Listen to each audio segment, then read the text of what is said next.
Namaskaram and a warm welcome to all of you all. There are some new participants here, so I'll just give a short introduction of what we covered in part 1. Now, Candida, I explained that we can call it the master masquerader because it can present in so many different ways, and unless it's in your mind, you won't pick it up. It's not what you see, you understand. It's what you think you understand. So sometimes I call it catch me if you can. That's my title, because Candida is an organism that can sit in the gut, that is your stomach and intestines, but it can present in so many different places, so it plays hide and seek. So basically, the most important part of part 1 is this. Understand that Candida, broadly, it can present only in the gut with gut symptoms. So it is present in the gut and with gut symptoms, which are usually gastritis, bloating, reflux, constipation, or itchiness around the end. And almost always, except for a very rare medical condition, you can successfully treat gastritis and bloating and reflux by eradicating Candida. So I don't pay attention to H. pylori, although the person who discovered an Australian, I think he won a Nobel Prize. But H. pylori is an innocent bystander.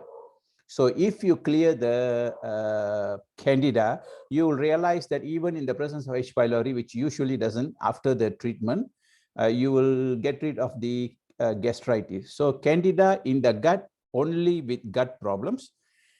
Candida in the gut with only problems outside the gut, like autoimmune diseases. It can present as asthma, sinusitis. It can present as eczema.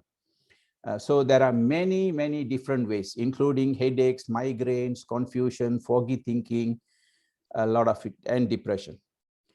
The third presentation is both. You have gut problems, you have problems outside the gut, which can be in the organs or the skin or the nails. And it can also invade your tissues, that means the organs. And the unique thing about Candida is that unless you have this in your mind, you may not be able to treat a variety of conditions, because Candida symptoms can be present without any signs and symptoms in the gut for years before. So keep this in mind. So the most important problem, most common problem is gut problem, but you must always remember that Candida can be outside the gut.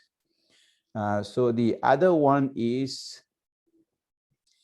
because Candida affects so many organs in our body, each and every organ can present in a different way. Like, for example, I'll show you a slide where you will understand that even the presence of protein and glucose in the urine could be a Candida problem. And I also mentioned that for women with recurrent vaginal candidiasis, unless you eradicate the gut Candida, there is no permanent cure. And the same thing for women with recurrent urinary tract infection, which is often not because of bacteria. I also mentioned that 80% of the sinus is because of fungal infection and not because of bacterial infection. So these are all the different, most of the different ways it can present.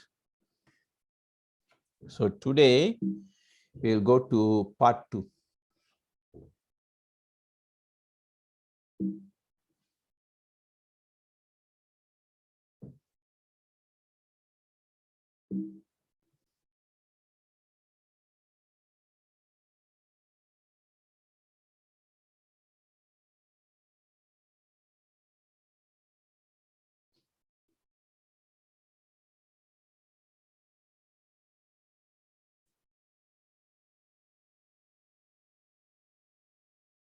Okay.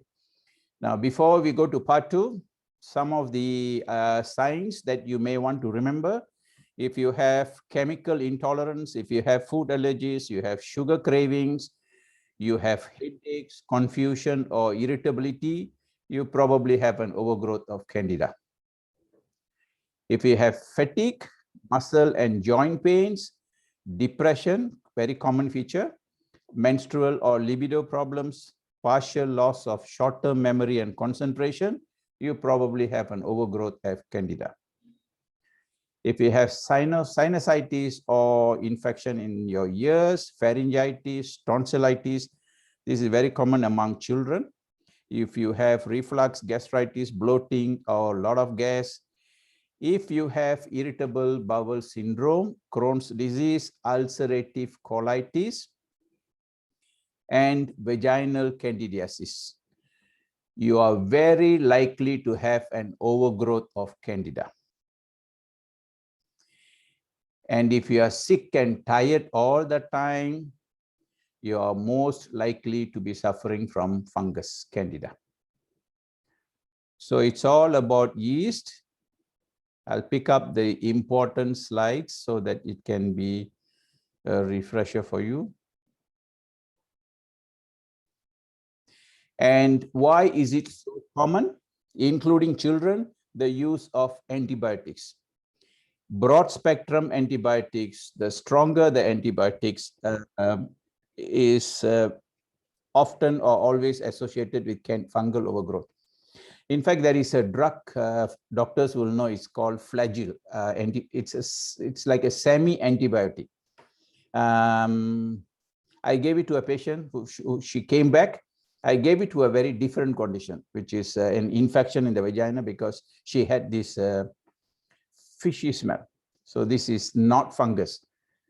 Usually, it's almost always, you give, not almost always, often when you give Flagyl or metronidazole, it doesn't cause candidiasis. But this lady had, so I gave her the fungal treatment today. And the important thing to realize from this is, if you have any infection, be it bacterial infection, viral infection, or fungal infection, or including cancer, it has to do with your immune system. So I emphasize to this patient the importance of boosting her immune system. The next common cause is contraceptive pills. Synthetic steroids are often used, especially during COVID, when patients are admitted to the hospital in phase 3, stage 3, stage 4, and on. And this is one reason why you have seen a lot of this black fungus. And a diet, poor or unhealthy diet, especially when you have refined carbs, sugar, artificial sweeteners. Now, sugar is a big culprit here, antibiotics and sugar. And of course, if you are under a lot of stress, if you take chemotherapy, if you take immunosuppressants for autoimmune diseases, when you are pregnant, you can have fungal infection. And most important is your immune.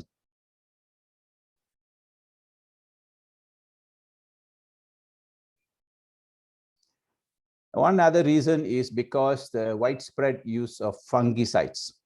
So it creates resistant fungus. So this is what I mentioned. You can have Candida problems on your skin, nails, mucosal membranes. That includes the mouth, the esophagus, stomach, intestines, and vagina, but it can also cause problems outside the gut due to allergy and the toxins. And you can have invasion into the tissues. A common problem in the upper gastrointestinal tract is reflux, gastritis, leaky gut syndrome, malabsorption. So if you're suffering from chronic candidiasis, you could be nutritionally deficient and nutrient deficient, vitamins and minerals. And if you suffer from bloating or flatulence and those other conditions that you can see here, including constipation, Candida can present in this way. For example, if I say magnesium is absolutely critical for health, and a minimum dose an adult should take is 500 milligrams. That 500 milligrams can cause diarrhea. So if you give a supplement, vitamin or mineral or omega-3 fatty acids, if you notice that it's a standard dose and a patient is getting diarrhea with that, so you may want to consider Candida. But of course, you got to ask the history. This is another way it can present: multiple aphthous ulcers in the oral cavity. As I mentioned, it can present as recurrent pharyngitis and tonsillitis, especially in children. Without recognizing this, very often the tonsils are removed, which is not a good thing to do. You can also get bronchitis and asthma. I had a video consultation or Skype consultation with one of my patients who has been telling her mother to treat because she herself felt much better after the Candida treatment. And her mother has been having this problem for a long time. But whenever she mentions the diet, the strict I'll go through. And she wasn't keen. And now she's getting more problems. And one of the problems that she's suffering now is this rash. So now she is agreed to take the fungal treatment. So my reassurance to the patient was, please tell your mother, if she follows the diet plan and she completes the treatment, the results can be guaranteed, that including her gastritis, her bloating or reflux or skin rashes like this will be gone.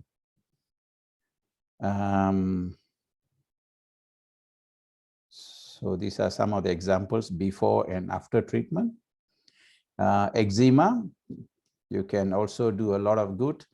This patient had eczema, but with gastritis and slow digestion. And of course, OGDS or the scope showed a presence of Helicobacter. I don't treat Helicobacter. I treat only gastritis, the Candidiasis, and the result is often spectacular. This is another case, psoriasis, with all the symptoms of the gut and also arthritis. Psoriasis, nail fungus.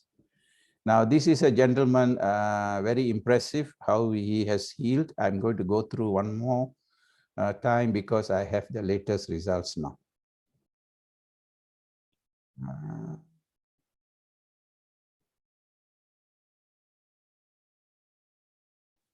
Okay, you can have a lot of problems in the brain, in the liver.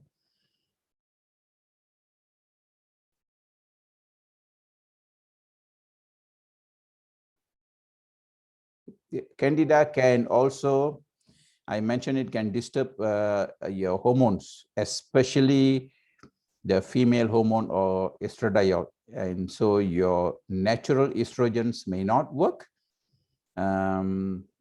And you can have an excess of synthetic hormones, estrogen, that actually disturbs your body.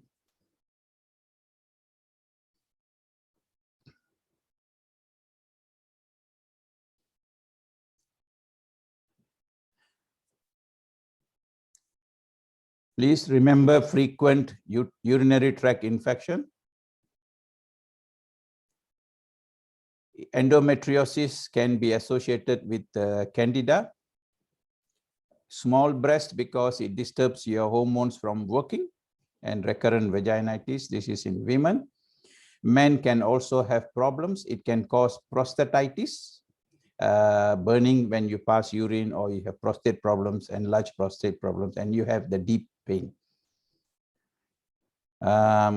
So this was it. So the part 2, we will look at the connections between Candida and cancer. Candida in the newborns, Candida in children, and the treatment. Before I proceed, I wanted to show you all a protocol that I've written, because there are, this is for COVID.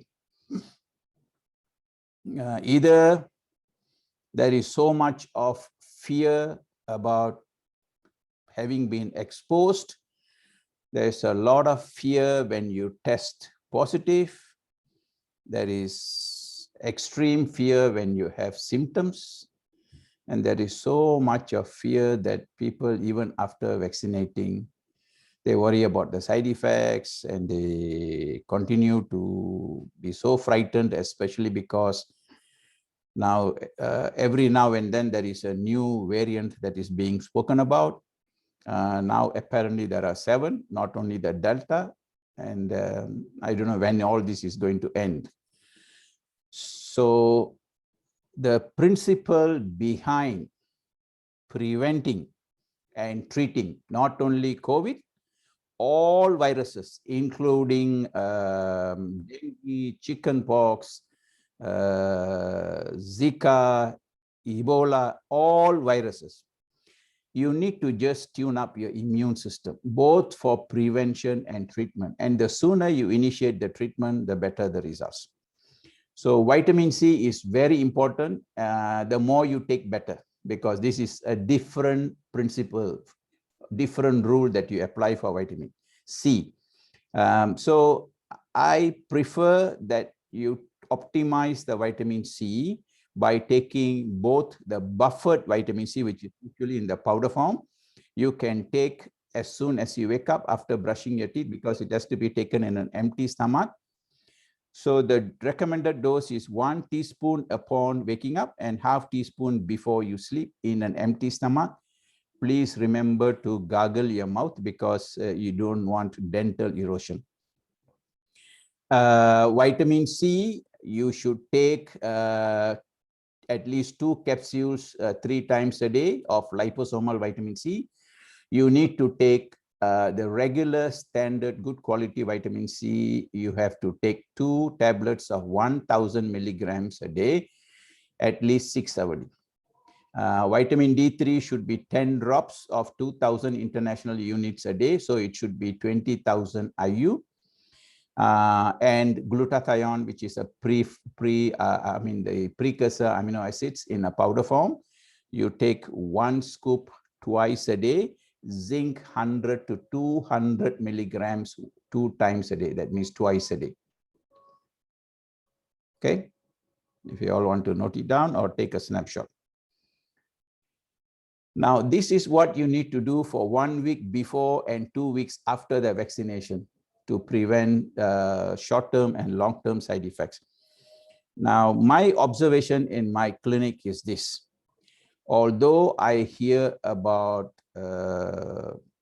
mild, moderate, and serious problems, including deaths, most of my patients, almost none except 1, the others just mild.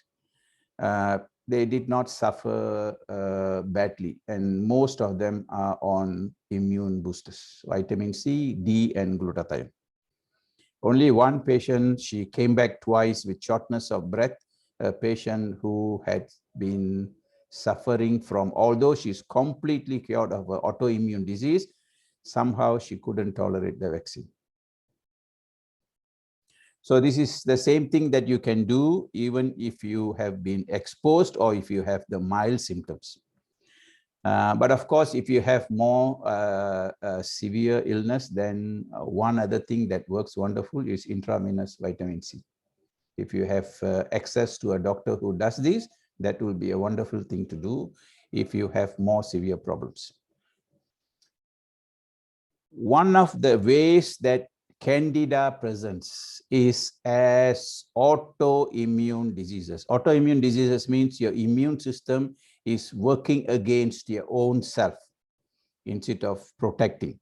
Now, why does this happen? Is because one of the main reason is candidiasis in the gut. Why Candida causes autoimmune disease is this. Candida is like a rooted pathogen. It has roots. And it is like a tree, it has got branches. So it sits deep, burrows deep into your gut epithelium or gut lining.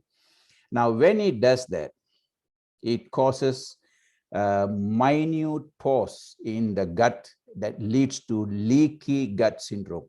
So why is this important is leaky gut syndrome because of gut candidiasis contributed, initiated, or worsened by gluten. Please understand this. The leaky gut syndrome can be caused by gluten in the first instance. All gluten, including oats. Worsened by sugar and dairy products. So whenever I give Candida treatment, I tell my patients, you must abstain from this gluten, sugar, and dairy because they can initiate and worsen. And when you have an unhealthy body and a weakened immune system, you get gut candidiasis if it is not the primary cause. Either it is a primary cause, it can be the secondary. But what happens when you have Candida in the gut is because it's rooted, it digs deeper into the gut. And it's very difficult to get rid of unless the treatment is long enough and it is aggressive enough. So once you have leaky gut syndrome, undigested, small undigested protein particles can escape into your bloodstream before it is broken down to amino acids.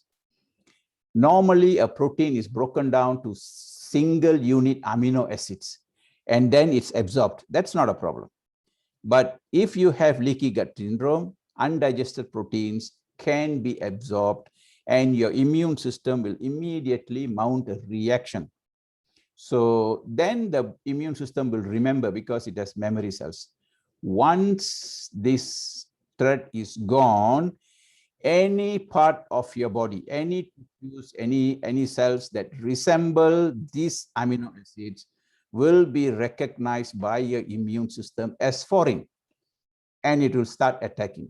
So if it attacks your thyroid, you have autoimmune thyroid problems. If it attacks your joints, you get rheumatoid arthritis. It can affect your skin and other organs. There are so many different types of autoimmune diseases. Now we realize that even diabetes is an autoimmune disease. So autoimmune diseases, the root causes are this: gut candidiasis, gluten, worsened by sugar and dairy products. And of course, it can be caused by hormones, especially DHEA and cortisol, if they are deficient. Autoimmune diseases can also be caused by recurrent food allergies because it damages the gut. Stress, toxins, and heavy metals like mercury, if you have amalgams, or what you get in the vaccines. And as mentioned, DHEA and cortisol deficiency. Now, these are the root causes of autoimmune disease. Now, almost always, I see very good results when I change the diet, when I boost the immune system, when I kill the Candida, and I improve the detoxification pathways. Almost always, autoimmune diseases improve or they get cured. But it is difficult to cure an autoimmune disease without getting rid of fungus. So for those of you want to know what are the autoimmune diseases, different types, just Google, and there is a lot of autoimmune diseases. But in my opinion, the treatment must be still the same. Get rid of the Candida, check your hormones, especially DHA and cortisol. When you do this, always check your thyroids. And please check your insulin, because if you have too much insulin because you always eat a lot of carbs, your immune system will be weak and you will promote fungal growth. So these are some of the investigations that you can do and start treating the Candida, which we'll go through.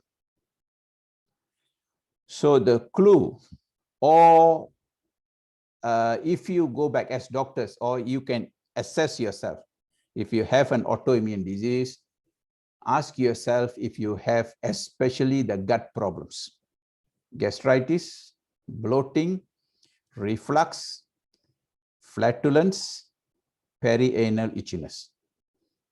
Most of them will have this. But I have already mentioned that Candida can be in the gut without gut problems. So it is my treatment, my principle is that I will still treat Candida even in the absence of gut problems. But if you want to be convinced, you can ask yourself if you have autoimmune disease, or ask anybody who has autoimmune disorder whether they have gut issues, and you'll get positive answer in many cases. So Autoimmune diseases is actually because of dysfunctional T cells. We have T cells, we have B cells in our immune system. The T cells, that is especially Th1 and Th2, in allergies and autoimmune diseases, the Th2 becomes overactive, so the balance is lost. But all these changes do one thing. They can cause immune defect, and it aggravates the autoimmune diseases. This is especially for doctors. Now, this is a case.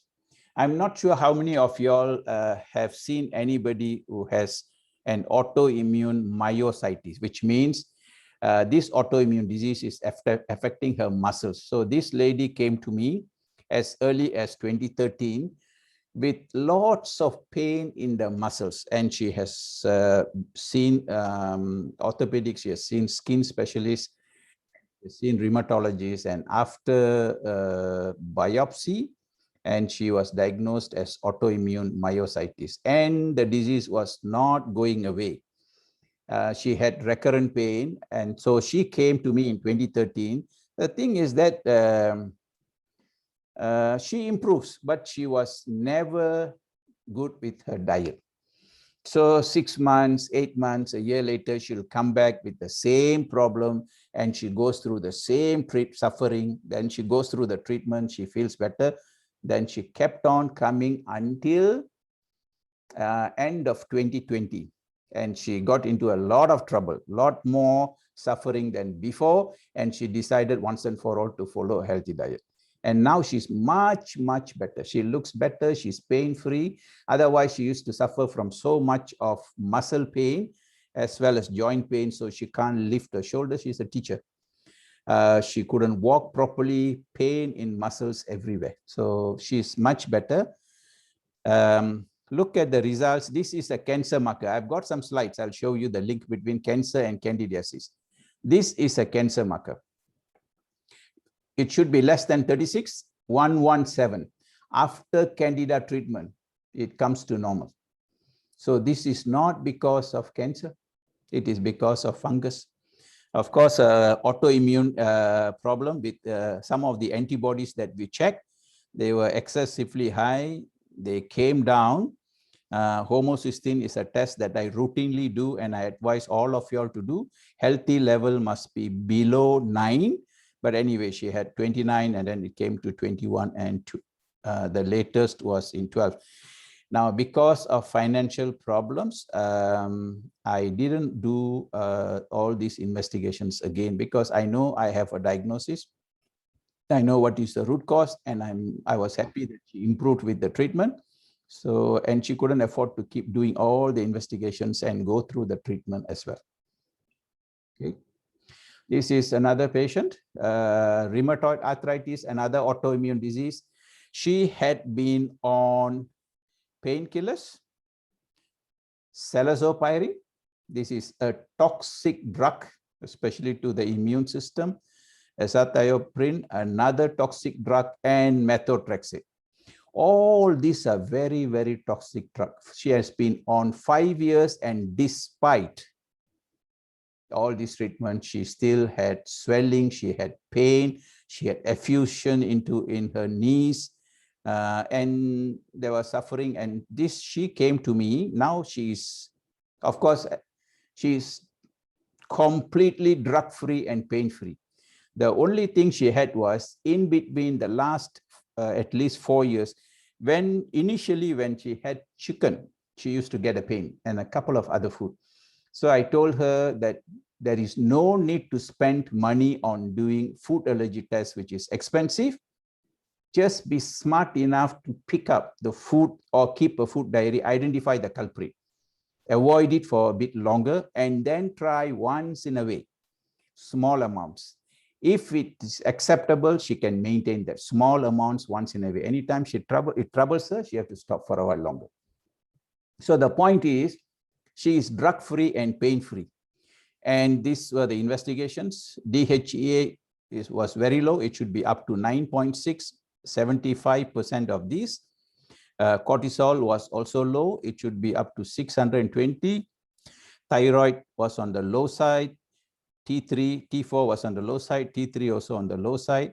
Heavy metals wasn't a problem for her. This is, okay. This is a girl I saw 2 weeks ago, 19 years old.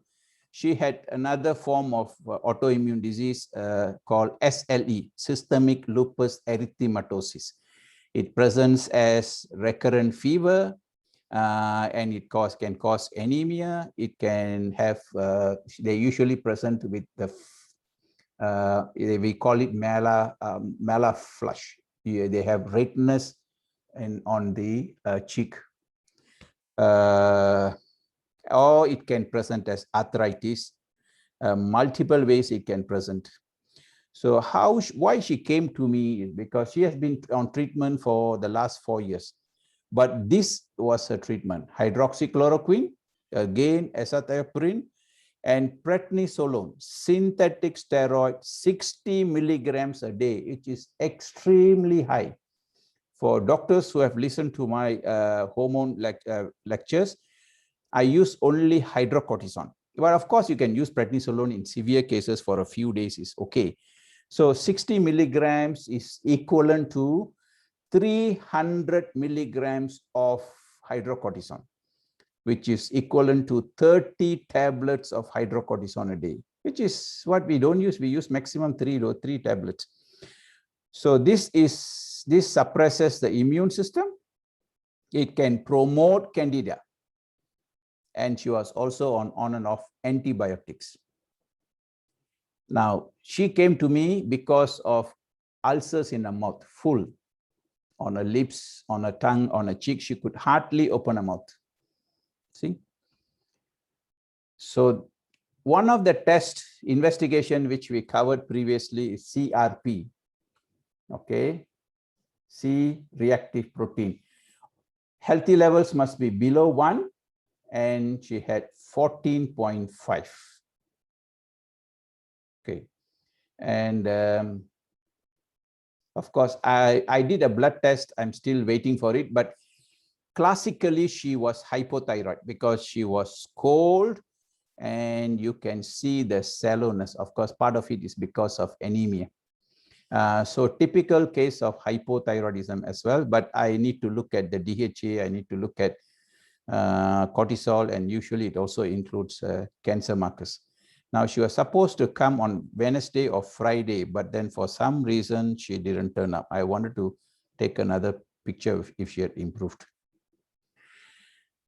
Another way it can present is fasciitis, and often there are 2 types of fasciitis. One is what you get on the sole, especially in the morning, is very painful. And if you see an orthopedic physician, if the diagnosis of this is either it is an overgrowth of bone, which they call it spur, or it is fasciitis. That means inflammation of the layer that envelops the muscles. So muscles are enveloped in a layer called fascia. So that gets inflamed, so it causes very painful feet, especially in the morning. So this is another way it can present, and often associated with Candida. So this patient had all the symptoms of gut Candida. And again, if you look at the CRP, this was 0.4, this was 4. Now, this lady, actually, she had many other issues. She had seen me before, and she was on fungus treatment. But again, this is a lady whose diet is not very good. So now she's back on the fungus treatment.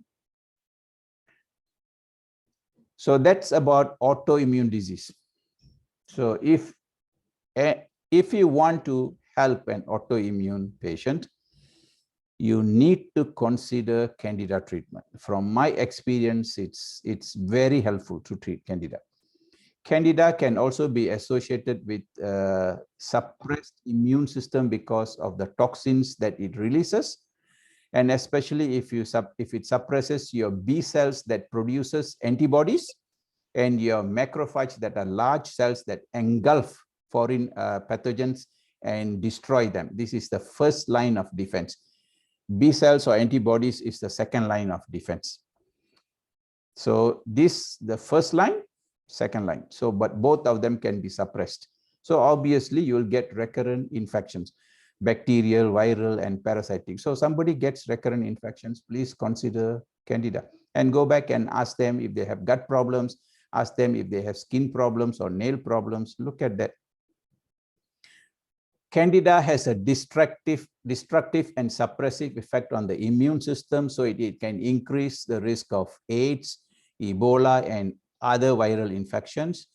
Majority of AIDS victims develop Candida infections in the mouth. A reduction in the overgrowth of Candida, that means killing the Candida in such patients, results in improvement of the conditions.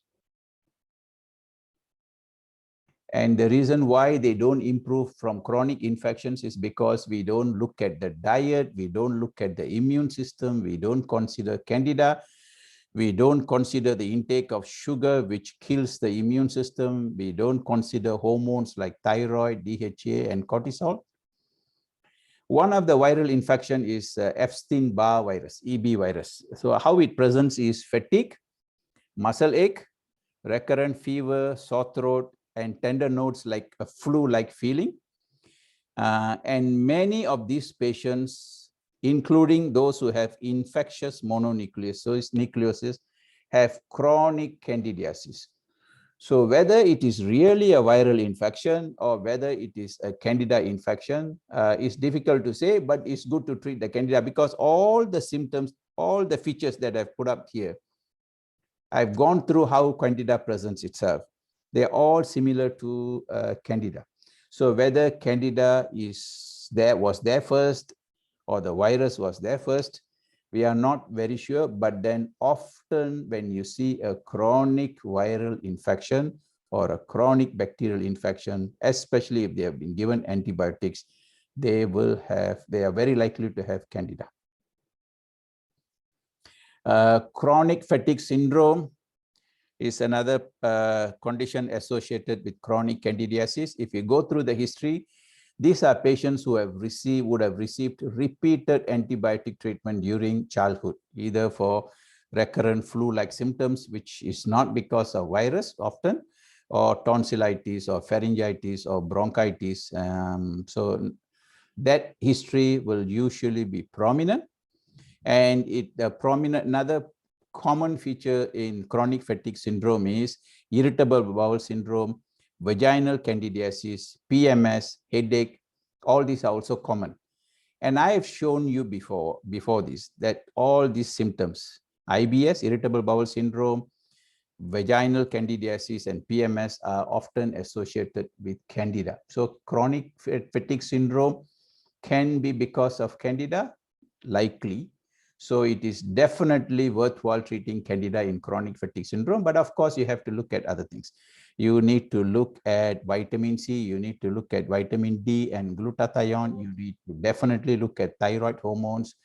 And you need to look at the diet, and magnesium would be very, very important in someone who always feels tired. Okay, this is interesting. Is Candida a fungus? I mentioned to you about an Italian doctor, Simoncini.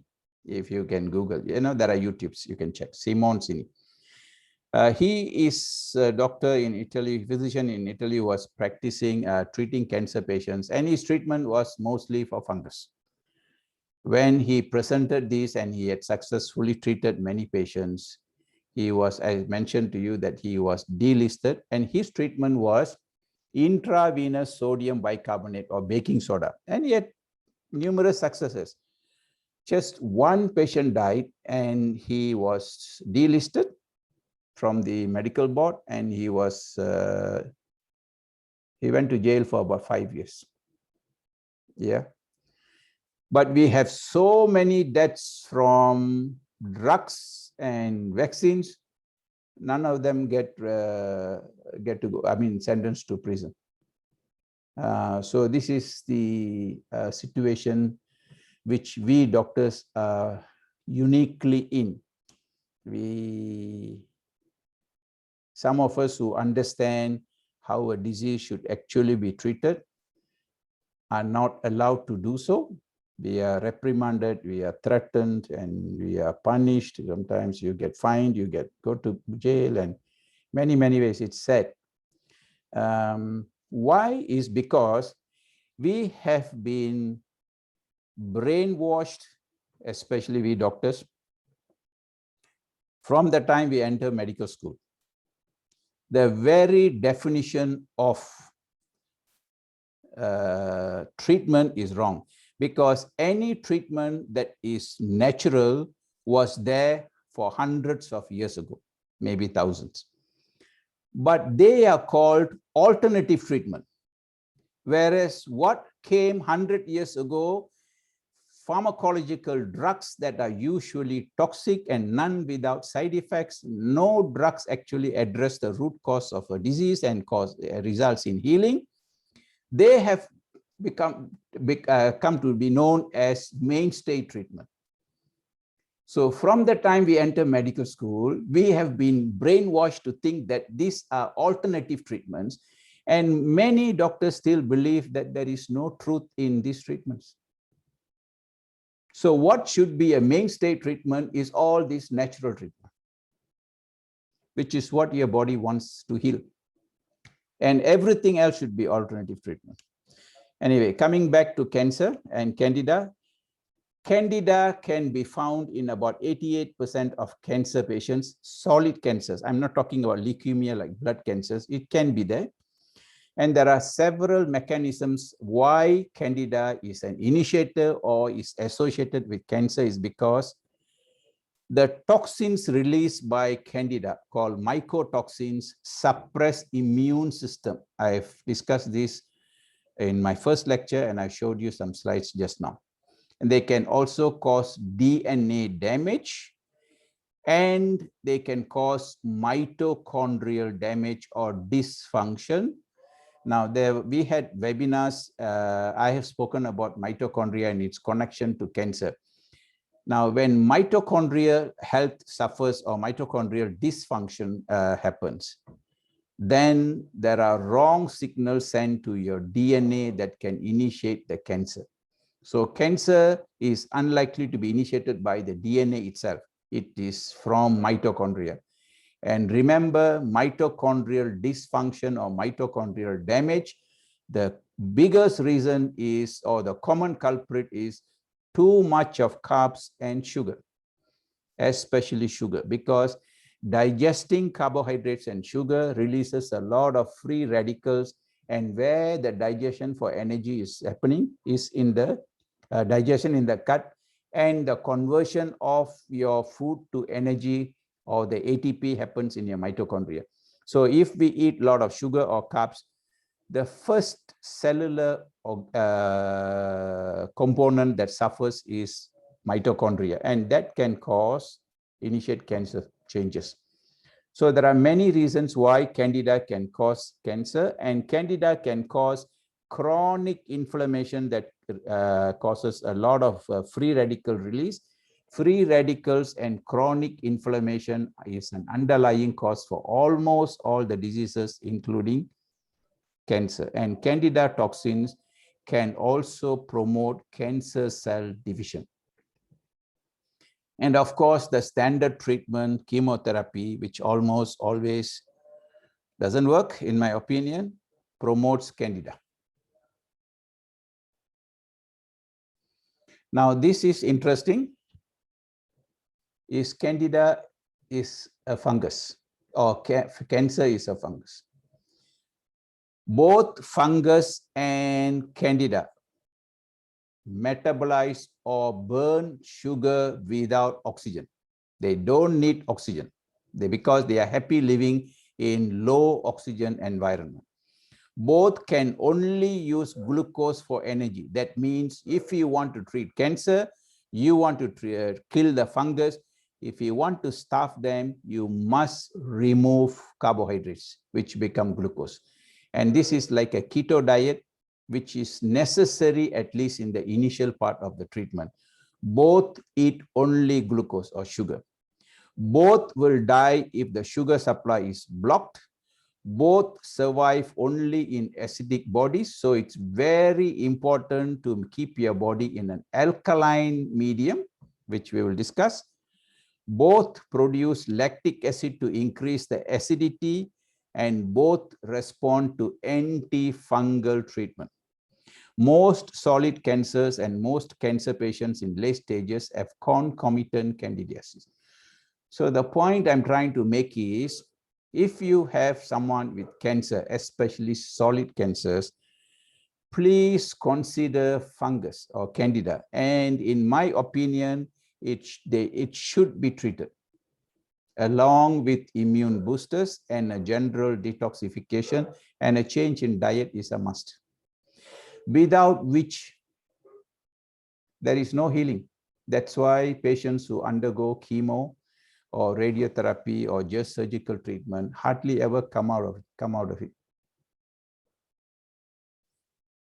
Cancer, viruses, bacteria, and fungi grow only in acidic bodies. So the mainstay of treatment is to alkalize yourself with raw organic vegetable juice, alkaline water. You can have sprouts. They are superfoods.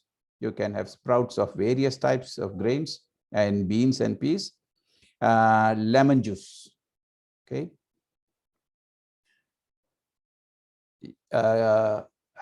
Apple cider vinegar will be good to also keep your body alkaline, but then any fermented food or drinks during candida treatment should not be given or consumed.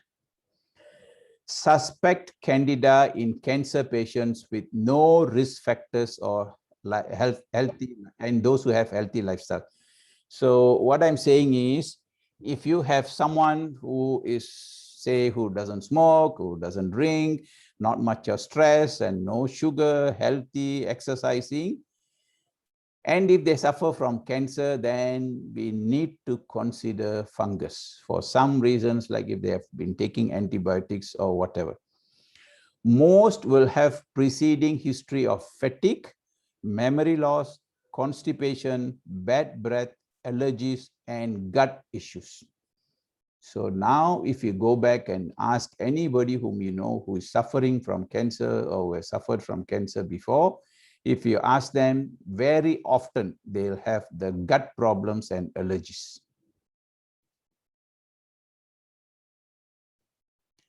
Candida treatment shrinks tumors by up to 50%.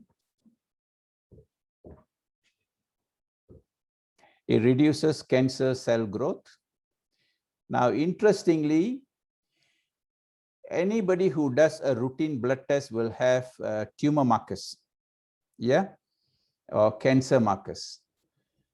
Unfortunately, the association of cancer markers to candida is not established.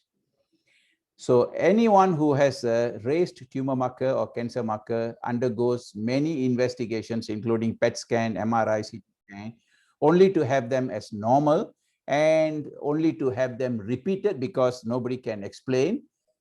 And the fear itself kills half the time, because you're so worried about cancer, but nobody can find a cancer in you because it is not there. What is not there, of course, you can't find. So if you want to look for a COVID virus like the dengue virus, of course you won't be there, like influenza, because it is not there. Okay. 60-year-old, CA125, it should be less than 36. Before treatment was 211, after treatment 32. Interesting. CA 15.3 should be less than 7. Before treatment 37, after treatment normal. CEA, carcino embryonic antigen, less than 5.1, 7.2, back to normal after treatment. 57 years old, CA 19.9, 58, after treatment 8. Again, CA 19.9, 47, 29. The normal is less than 32. Again, CA 19.9, 64, 21. 36, 31. So is cancer associated with raised tumor markers? Cancer associated with fungus and raised tumor markers associated with fungus. Those are the evidence. Okay, coming to cancer and metabolic diseases. Now, let me tell you, for those who are non-doctors, it's a little bit difficult. I'll make it as simple as possible. You don't have to understand every diagram. Just, I will highlight the main point that you need to keep it in your mind.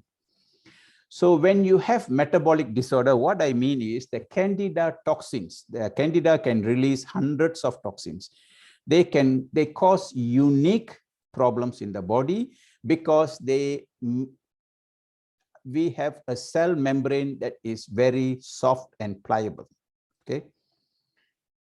The Candida toxins cause cell membrane to be rigid. So your vitamins and nutrients is difficult to get inside, and the toxic waste from inside the cell difficult to get outside. Okay.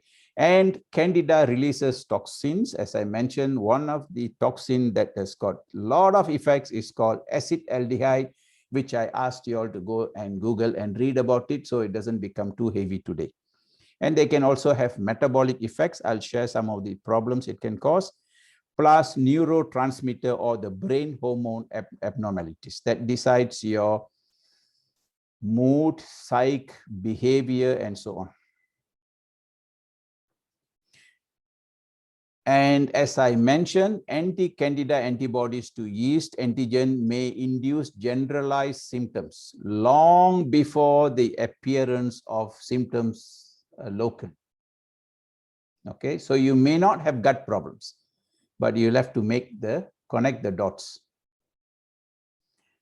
So the metabolic disturbances, some of the metabolic disturbances are both yeast and sugar can result in the production of acetaldehyde, which is a toxic chemical that has got multiple problems in the body. One of that is the acetaldehyde can be converted into alcohol in your body, and you feel like drunk.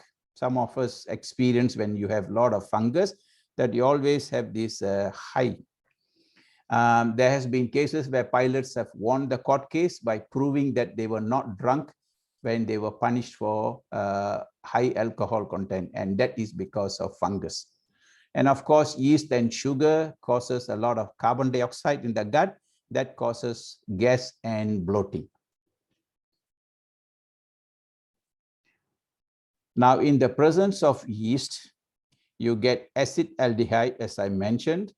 That is actually made from pyruvate. Pyruvate in your body, the metabolism works this way. Glucose is converted to pyruvate. This is the process by which food is burned for energy and used for many other biochemical reactions in the body. So part of the pyruvate, most of the pyruvate or all of the pyruvate in our body from glucose, it should become acetyl-CoA, which is a very important component in one of the cycles. We call it Krebs cycle. That is very important for generation of ATP or energy and many other benefits in the body. In the presence of fungus, this can be converted to acetaldehyde, and that becomes alcohol. And the alcohol makes more acetaldehyde. So it becomes a vicious cycle. But if you can go up here and look, this is glucose. So you want to control this and yeast, you have to control this. Okay. One of the problem of making your cell membrane stiff is on the red blood cells that carry oxygen for you. So if the red blood cells become stiff, they will not be able to become, I told you the membranes are soft and pliable. So red blood cells has this special ability to become flatter so that it can squeeze through the smallest of the blood vessels to carry oxygen to your extremities. So if you have Candida, You can have all the poor perfusion, poor circulation, pins and needles, and a lot of problems because you have reduced capillary perfusion. And that causes chronic hypoxia in your cells. Okay. And of course, you create a lot of hypoxia by wearing mask. Have you all heard? I shared this video, I think this information where one of the state in Canada is called Alberta. I think it's Alberta, yeah. I posted I think in the webinar group also. So this guy was fined 1,200 Canadian dollars for non-compliance of SOP. Now, of course, he's a very well-educated person. So he went to the court and he said he wants to subpoena the chief medical officer in charge of health policies for that state in that country. So he had one question to ask. I will follow SOP. That means wearing mask, not sending my children to school, social distancing, vaccination, but please show me proof of this virus. So the chief medical officer admitted that she has no evidence to show that it is a virus.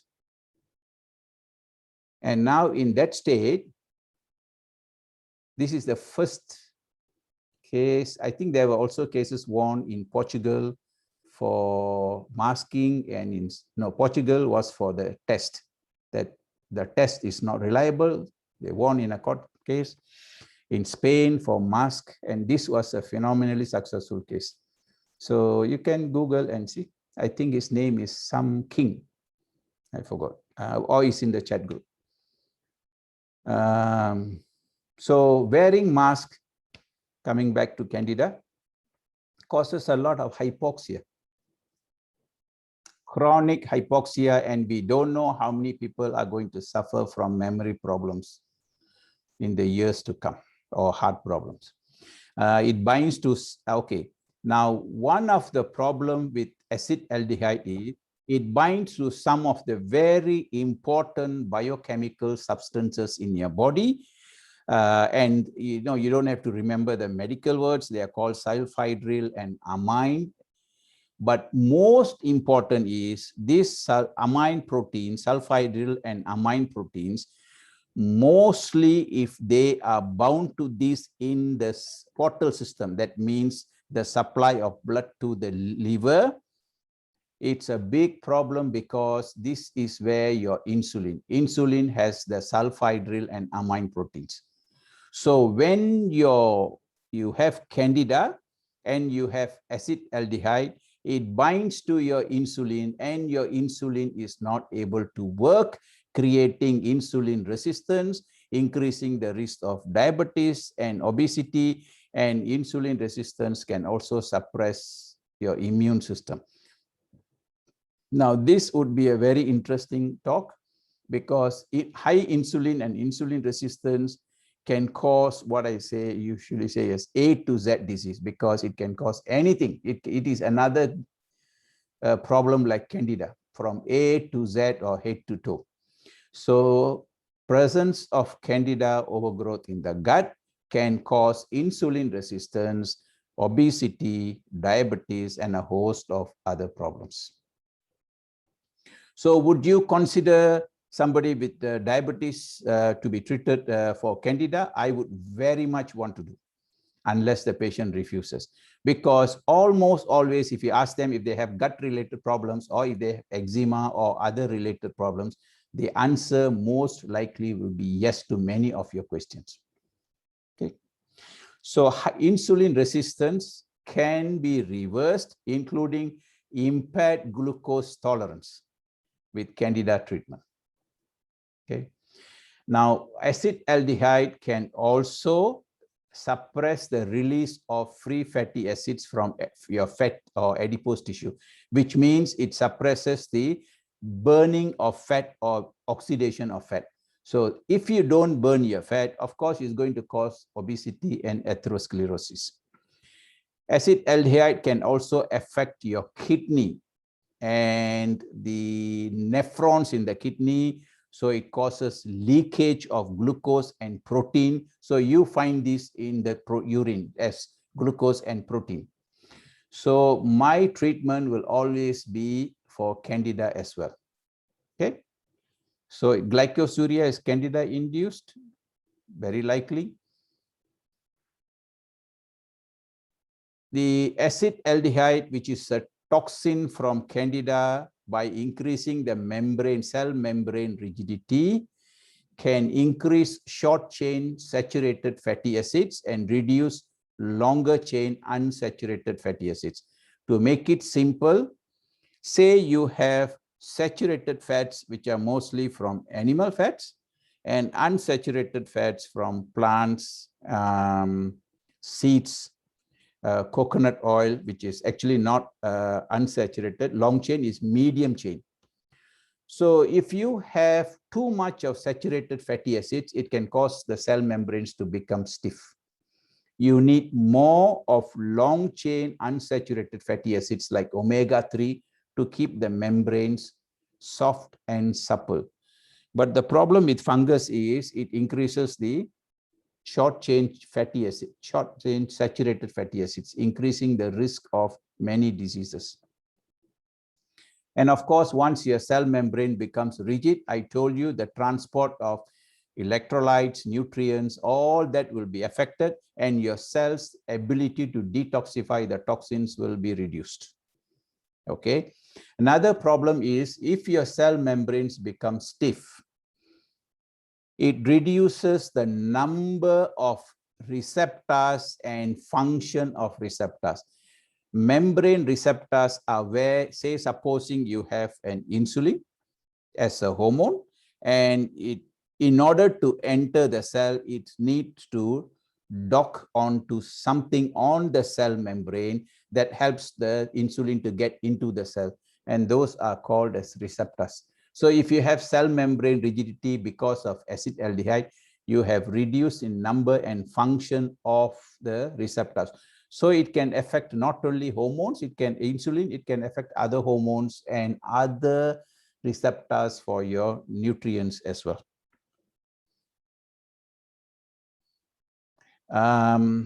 Another problem with acetaldehyde is they bind to amines, which will affect your neurotransmitters, which are your brain hormones for many brain signaling. And they control your mood, whether you're happy or depressed, your energy, your ability to connect with people, criminal behaviors. And some of them are very important, like for a neurotransmitter called dopamine. If it is affected or if it is reduced, then you have mood disturbances, you have the inability to handle stress, you become an hypochondriac, you can have psychosomatic illnesses, and many, if you walk into a prison and you can test the hardcore prisoners, many of them will have dopamine deficiency. Yeah. When I was doing this slide, I suddenly thought about myself. Hypochondriac. You know what is hypochondriac? Imagine you have a disease. Okay. So when I was in medical school, of course, first year you are always busy cutting and piecing dead bodies to understand, muscles, nerves, and of course it was very difficult for the first few weeks because of the smell and the color. And anyway, that was part of your training. Then the second year we read about physiology, biochemistry, and third year we have to go to the wards. So hypochondriac people, sometimes they imagine they have a problem and they become aware of this. So there was this professor of medicine. So after a few classes, he was talking about heart problem. So he was telling, if you have a heart block or poor oxygen, you will have pain along the left side, just along the above, just left to the sternum or your chest bone. And you can have radiating, the pain radiates to the left-hand side. And I could see myself and some of my friends are already holding as though we are having. So this is hypochondriac. And whether I had Candida at that time, now I can tell you, I'm not saying I had definitely hypochondria, But that is the time when I was suffering a lot of Candida problems, including sinusitis. So when I did these slides, it reminded me of my past. Now, there are other hormones, neurotransmitters called serotonin, which is your happy hormone. If you have low serotonin, you suffer from depression and sleep problems. GABA is a relaxant. If you are low, you are always anxious, you are tensed up person, you can have a high blood pressure, you can suffer from epilepsy, and it can also affect acetylcholine, which is an important hormone for memory and many other things, including learning. So imagine you have gut candida, and if you don't recognize this, you will be treating somebody for epilepsy with drugs, you will be treating somebody for depression with drugs, and many of these without even understanding it could be related to candida in the gut, without gut problems. So I'm saying again, it's good to understand, remember, and connect the dots.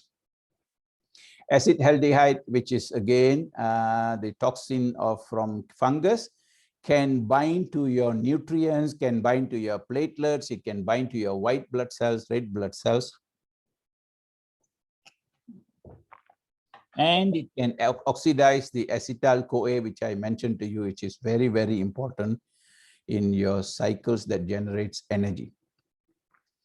Another problem with acetaldehyde is it can bind to many enzymes. Say, for example, it binds to your digestive enzyme, then it affects your digestion.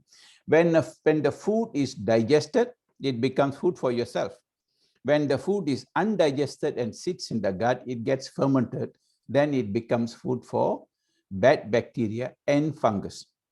So you will have malabsorption, you will have reflux, you have gastritis, you have irritable bowel syndrome, directly because of fungus or indirectly because of its allergens and toxins and its ability to bind to enzymes.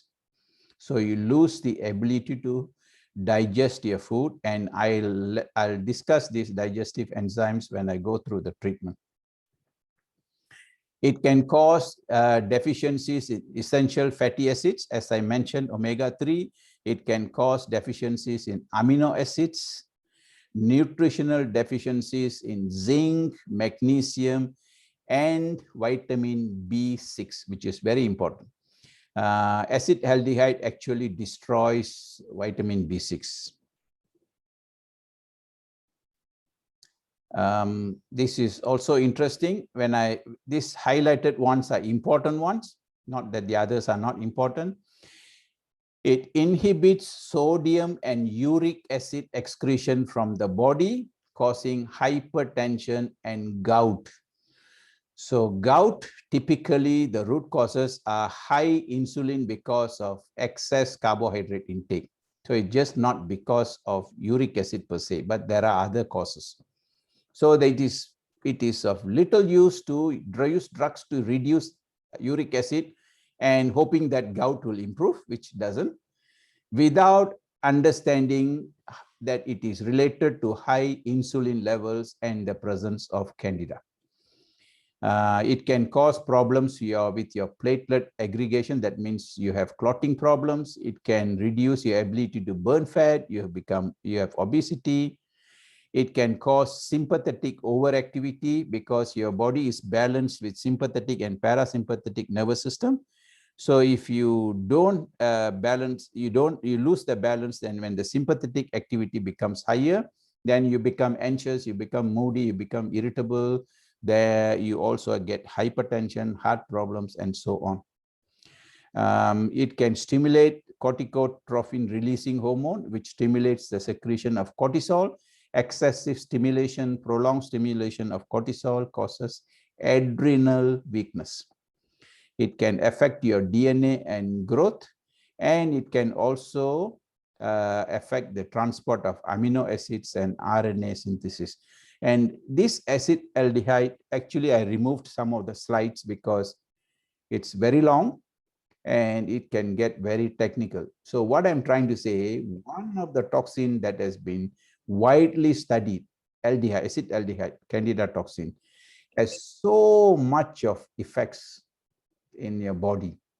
And so there is much more, and I'm just showing it to you, the important ones that even the non-doctors will be able to understand. This is one of my new and interesting case. This gentleman was suffering from acute, severe, prolonged gouty arthritis for years, and he was an hypertensive, taking 2 drugs. Now his blood pressure is usually 130, 90 to 120 and 80, and he only takes half the tablet on alternate days from 2 drugs daily. He has stopped all his uric acid treatment, painkillers, his cholesterol drugs. Yeah. And he had poor kidney function. So his urea was high, 18 in May. It was 14.4 in June. And now the last one was 9.6. Creatinine from 227, now in June was 177, still high. Now this is the best part. Okay.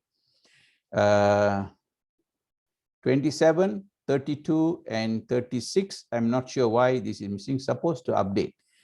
Now this is 38. Now it's 38 from 26 to 38, which is an improvement in kidney function, because this gentleman undergoes chelation therapy. So if anybody says before the end stage kidney failure that it cannot be reversed, is wrong. Chronic kidney disease can be improved if you know what you need to do. Okay. Now uric acid 6.2. I can't explain why it went up. It came down. I'm sorry. Why? I actually supposed to be here. The last one was 0.65. Okay. Now his CRP was high. I didn't test it, but when I tested, it was high again. Although clinically he is so much better in terms of his appearance. He lost about 9 kilos. You can consider him as his gout has been cured, his hypertension has been reversed, kidney function is improving. But because of this test, I have initiated the Candida treatment again, despite the absence of problems. So these are his problems, swellings. Now is much better. But of course, some of these changes you can't reverse. In the newborns, it can present as irritable and colicky babies. So if you have a colicky baby, think about Candida, and where did it come from? Probably from the mother. So you'll have to ask the history whether she has suffered from vaginal candidiasis. Babies can suffer from oral thrush or nappy rash like this. Children can have frequent infections, and please remember these infections can be like flu-like symptoms. Okay. There can be allergies and chemical sensitivities. Children can suffer from autism, ADHD, and sugar cravings.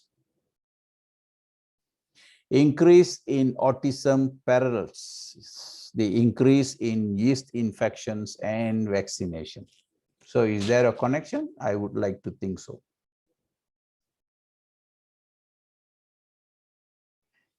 Allergy, of course, it increases food allergies, as I mentioned, chemical sensitivities. So if someone is becoming sensitive to more and more chemicals, including detergents and many other things, think about Candida. So what are the investigations that you can do? You can do a CDSA, which stands for Complete Diagnostic Stool Analysis. It's a bit expensive, but it can give you a lot of information. It can tell you your sufficiency in stomach acid. It can tell you a sufficiency in digestive enzymes. It can give you information about presence of bad bacteria and yeast and many other things. But it is good to tell them to do a 7-day stool culture, because you may not pick up the Candida with CDSA alone. And if you want to culture, you have to culture for 7 days. So the specific instructions must be given to the lab. And of course, I showed you some results on CRP, which is usually elevated as a marker of inflammation. And then you can also check anti-Candida antibodies. You can do lots of organic tests because they indicate the biochemical abnormalities in your metabolism. I showed you the many ways it can affect the metabolism. For doctors who want to do, this is called organic acids. It gives you an indication that there could be gut Candida. I don't do because I recognize how it presents. And I connect the presence of Candida in the gut, which can be silent, but can cause problems elsewhere. Because I'm aware of all these possibilities, I usually do CRP and I go with clinical diagnosis. Okay. This is not a very reliable test. It's called Spittle Test. First thing in the morning, before you brush your teeth, eating or drinking, spit some saliva into a glass of water. Observe the water for every 20 minutes for 1 hour. If you have strings coming down or cloudy saliva at the bottom, it could be Candida, because you can have, very often you have oral candidiasis. That's why you get white coated tongue or bad breath, but it's not a reliable test. So now the most important part of the treatment, but I must warn you that even with so much of deep explanation, I still lose patients, because the moment I tell them the Candida treatment and Candida diet, they don't come back, because it is not easy to do so. The one way of getting this treatment to be successful is this: understand the nature of the patient. If you think that they are compliant, they can, then you put them on the Candida treatment. The other way is to slowly introduce a low carb diet and then an intermittent fasting, or at least a low carb diet, and start the Candida treatment 2 to 4 weeks later when they have adjusted to the low carb diet. Because when you give Candida treatment, ideally there should be no carbohydrates. So what I'm saying is, if you want the treatment to be effective, you need to take time to explain to the patient how it all works. Because it should involve killing the fungus, it should involve starving the fungus, it should involve boosting the immune system and reforestation of the gut with good bacteria. And it should involve alkalizing the gut and the body, because I mentioned to you that fungus and cancer and viruses and bacteria live in acidic bodies. And you must also prevent re-inoculation of the fungus. So it's important to recognize that sugar is the culprit. So unless it's taken occasionally, and try to avoid antibiotics unless it's a life-threatening situation, and throw your PPIs. That means proton pump inhibitors. And you can never see a person who can stay off the treatment, even if they have been on it for years, only to have an increased risk of infections because of suppressed immune system due to poor absorption of zinc and poor absorption of vitamin B12, which increases the risk of heart disease. So they have a lot of side effects. So all these things are not necessary. Antacids, because they suppress, neutralize your stomach acid, so you don't digest your food. And the undigested food, as I mentioned, becomes fermented and it promotes fungal growth. So how on earth are you going to digest your food when you suppress or neutralize the acid in the stomach? So the assumption that gastritis is caused by excessive amount of stomach acid is absolutely wrong, except in a very rare medical condition called Zollinger-Allison syndrome. Zollinger-Allison syndrome. So it's absolutely wrong. Why do I say so for sure? Is because I have treated thousands of patients very successfully. So kill Staph boost the immune system, re-establish the beneficial bacteria in the gut, make sure the body and the gut becomes alkaline, and you must prevent re-inoculation. So it's not one treatment. Sometimes patients require multiple courses of treatment over months. So the mainstay of treatment is nystatin. Nystatin is a capsule that comes as 500,000 units per capsule. It's a small capsule. Don't worry about the figure there. This is something that is not absorbed into the bloodstream. It only sits in the gut. So it is safe even during pregnancy. And of course, sometimes it causes nausea. So I always tell my patients, accept some kind of disturbance for the first week, because it can aggravate a bit of bloating because the fungus is dying, can cause some nausea and vomiting. Some patients will feel tired or feverish or headache, mild, but we need to inform them. Why? Because it is the effect of killing the fungus, not the side effect. And it's preferably taken empty stomach. If the patient has a lot of vomiting, or if you have a lot of vomiting, then you can take it with food. And there are two ways of taking. One is you swallow the capsule. But if anybody has white-coated tongue, if somebody has had recurrent tonsillitis, or if you have ulcers like the girl I showed, or if you have always irritation in the throat and esophagus, cancer patients and diabetic patients, almost always you have the Candida in your mouth and throat as well, besides the stomach and intestine. So my advice is open the capsule, put it in a glass, small glass of water, not whole glass, small amount of water, and you drink. Keep it in your mouth, swish it around so that it treats your mouth. Swallow slowly so it treats your throat and down.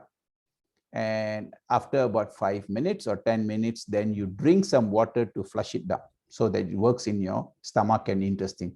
So you can take it in full, in an empty stomach as a whole capsule or with food. A better way for some patients like cancer, diabetic patients, those who have problems in the mouth, to take the powder, empty the capsule in a small amount of water and drink it. But it does not taste nice. It's not awful, but doesn't taste nice. Gargling may be necessary. The duration of treatment varies, which I'll give you some broad guidelines. It cannot be specific for every case. Repeat courses are often necessary. This must be explained at the very onset, because otherwise the patient will consider this as a failure of treatment, because it depends on many factors.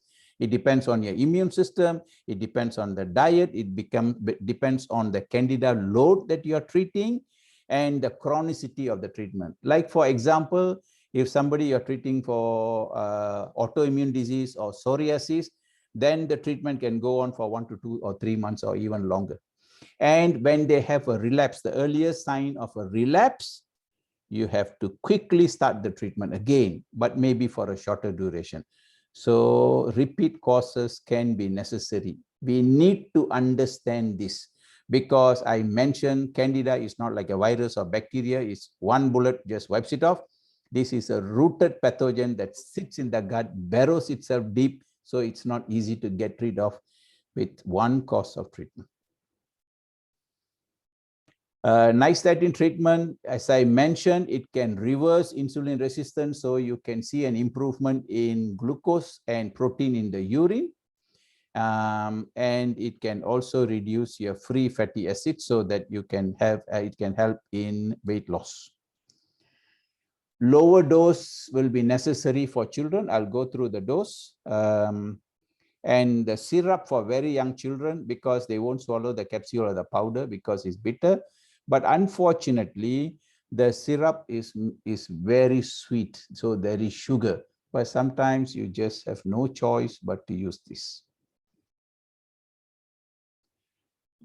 So nystatin treatment is best combined with systemic antifungals, even in the absence of systemic symptoms. Why am I saying is, it can be silent in the system outside the gut, even if it is present, or it can be silent in the gut. So the best approach, in my opinion, is to combine systemic antifungals with nystatin. So how do you take nystatin?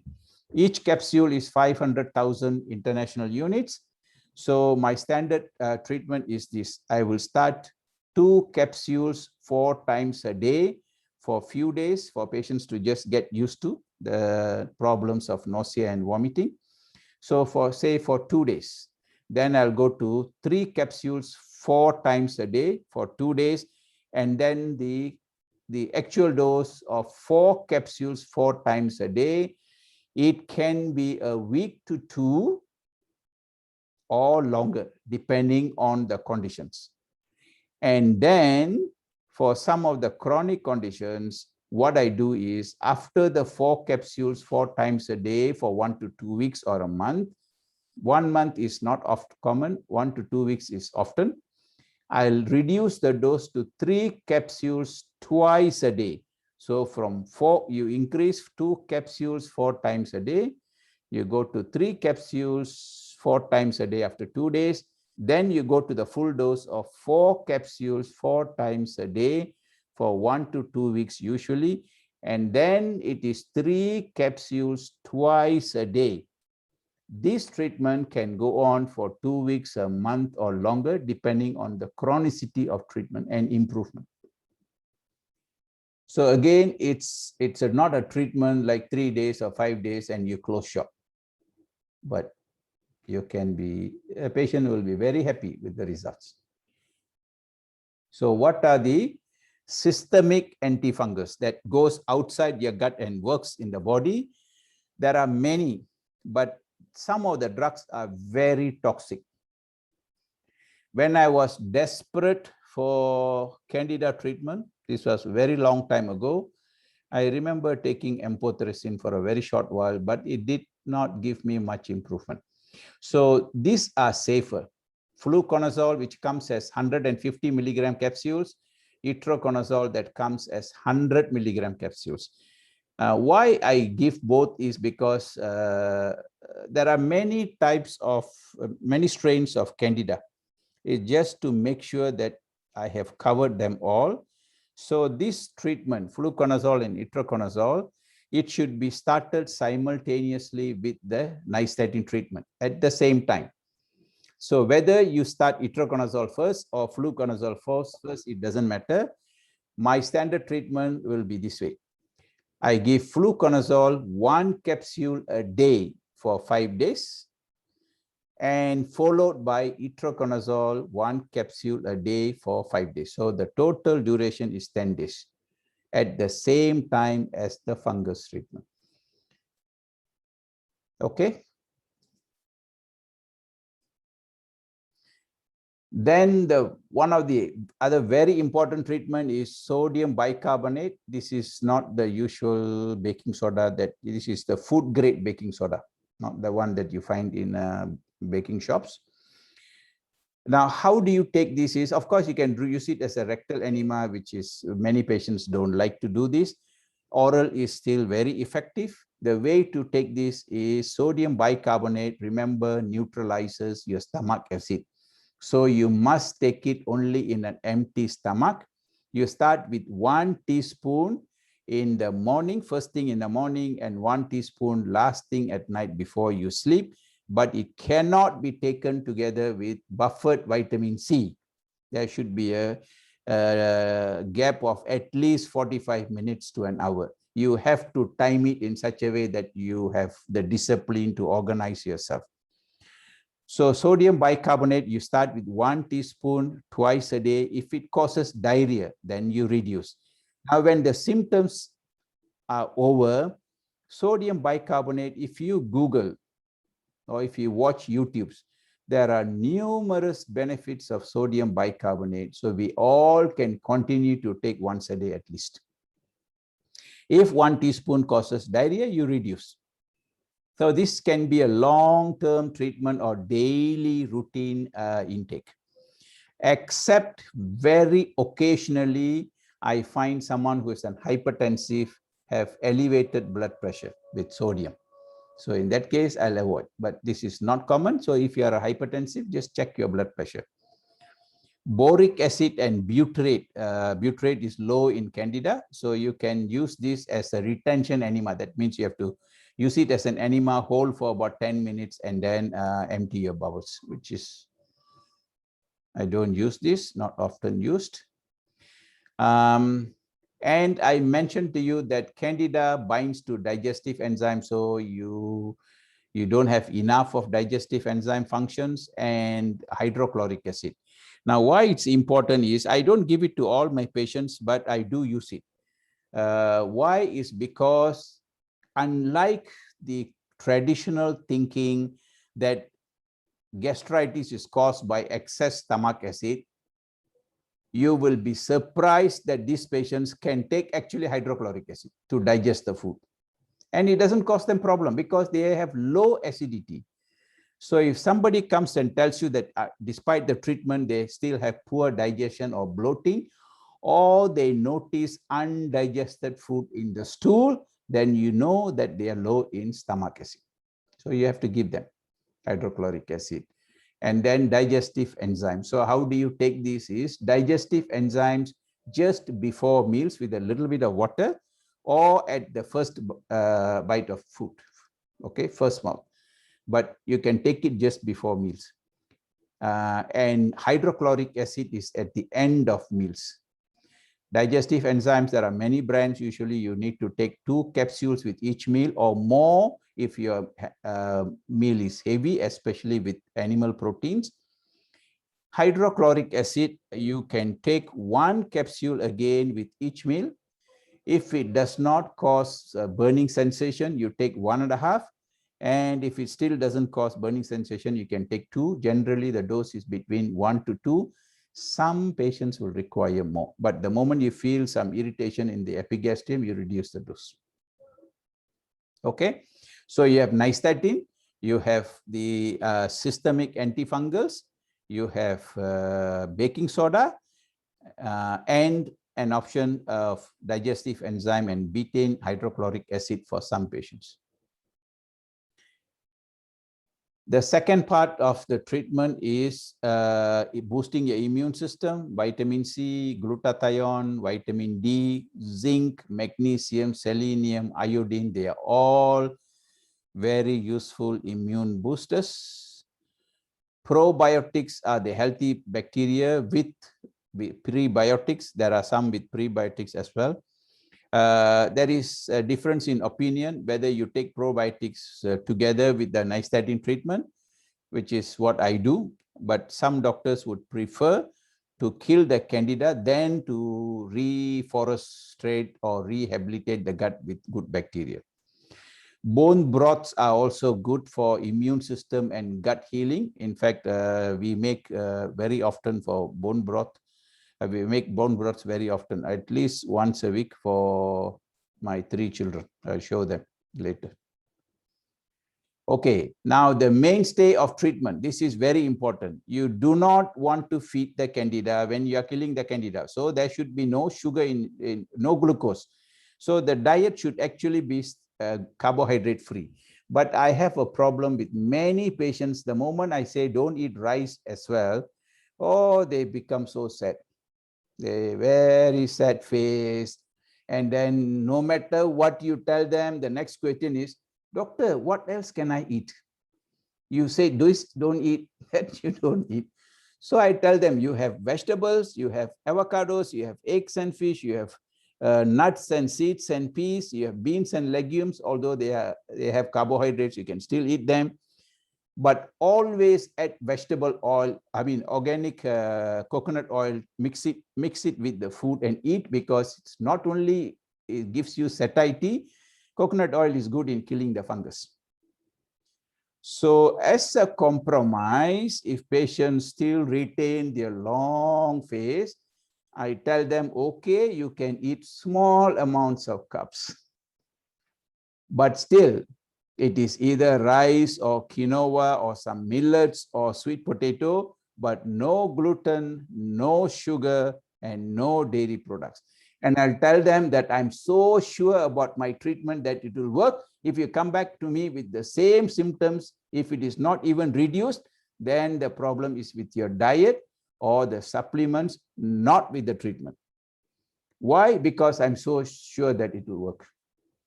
Okay. Foods to avoid. Yeah, this is the depressive part for most, but then look at them. They are not something that we should be taking on a regular basis anyway. Sugar, honey is okay for after the treatment. 1 teaspoon in a glass of warm water is good for you. You can take some maple syrup or molasses after the treatment. No sugar containing foods, and especially fruit juices. No fruits during the treatment for 2 to 4 weeks. No fruits. But there are a lot of people who drink fruit juices, and the funny thing is they drink it with their meals.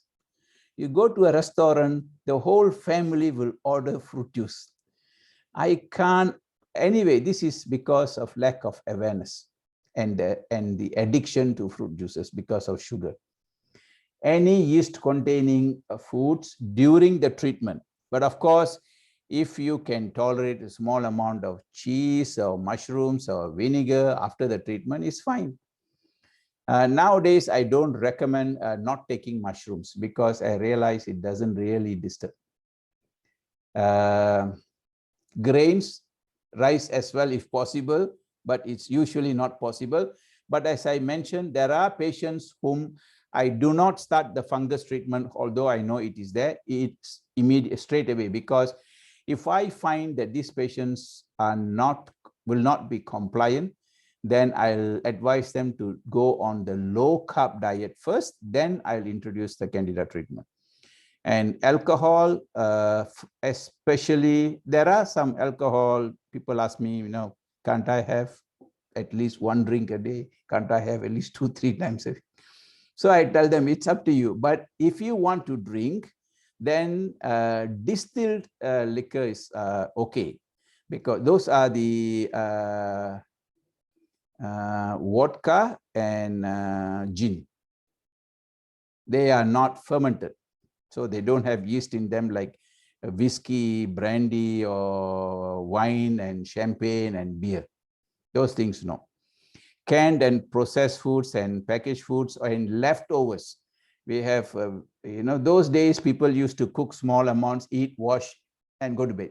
No, we cook for 5 days and we eat some, we cannot finish. There will be leftovers that are put in the fridge and eaten. If your fridge is not working well, then you are going to have mold growing in them. Fruits. No fruits for the first 2 to 4 weeks. 2 weeks, 4 weeks is best. 2 weeks is a compromise, including dried fruits. Okay, so the do's and don'ts. Additional treatment, useful treatment, garlic, useful. Cloves, you just chew 2 cloves every day in the morning. It's so beautiful for health. And there are many other things, caprylic acid, oil of oregano, you can use as an essential oil, podiarco, tahibu tea. Please get your amalgams removed and undergo a mercury detox. Mercury aggravates Candida overgrowth. Okay, so if you have fillings, go to your dentist and please check if it is amalgam. If it is amalgam, throw it out before it gets to your brain. And of course, you got to track hidden food allergies. Generally, you will know if food is still an allergic problem for you. You can add probiotics and prebiotics and essential fatty acids. And remember, hormones play a huge role in your health and wellness and longevity, especially your immune system. Sometimes in severe resistant cases, desensitization with Candida antibody is necessary.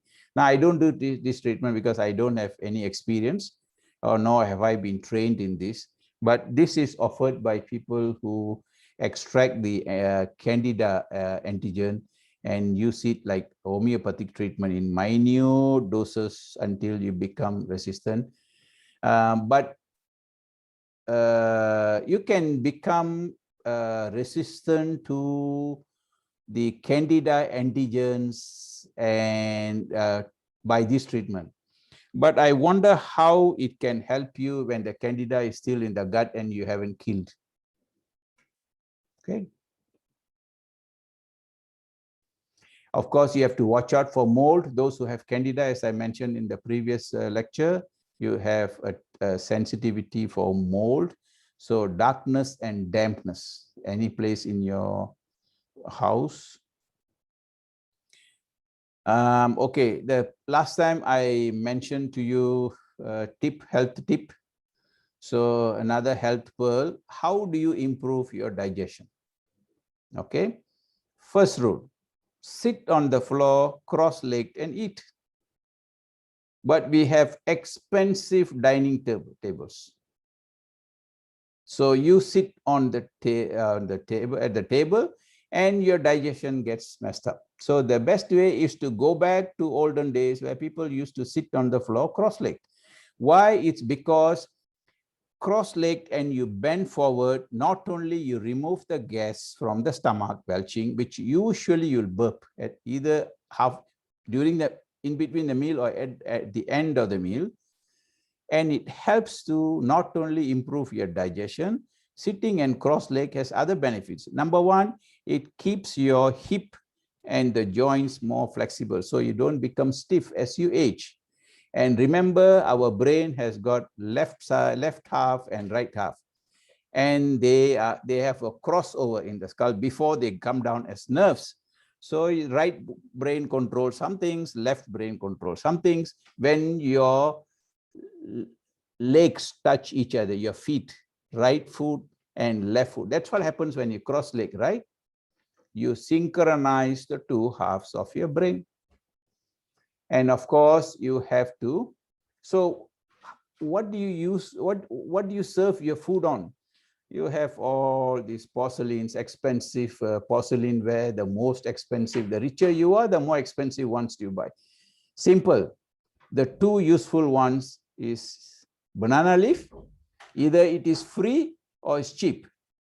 Okay. So why? Because it's not only emits fragrance, but there are benefits that is useful. There are beneficial compounds that are useful for us. Banana leaf. So, but in order to enjoy the benefits from banana leaf, you have to serve hot food. So your rice or curry must be steaming hot and leave it there for a while. Then you have your meals. Okay. The other one is silver plate. Of course, it's expensive. These two are the most useful.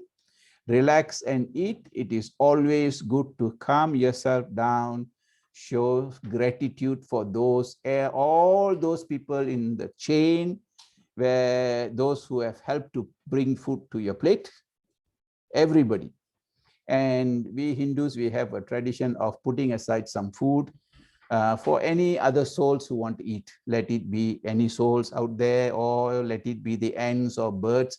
We always set aside some food, and you can say a prayer to the Almighty, thanking for at least having food on your plate.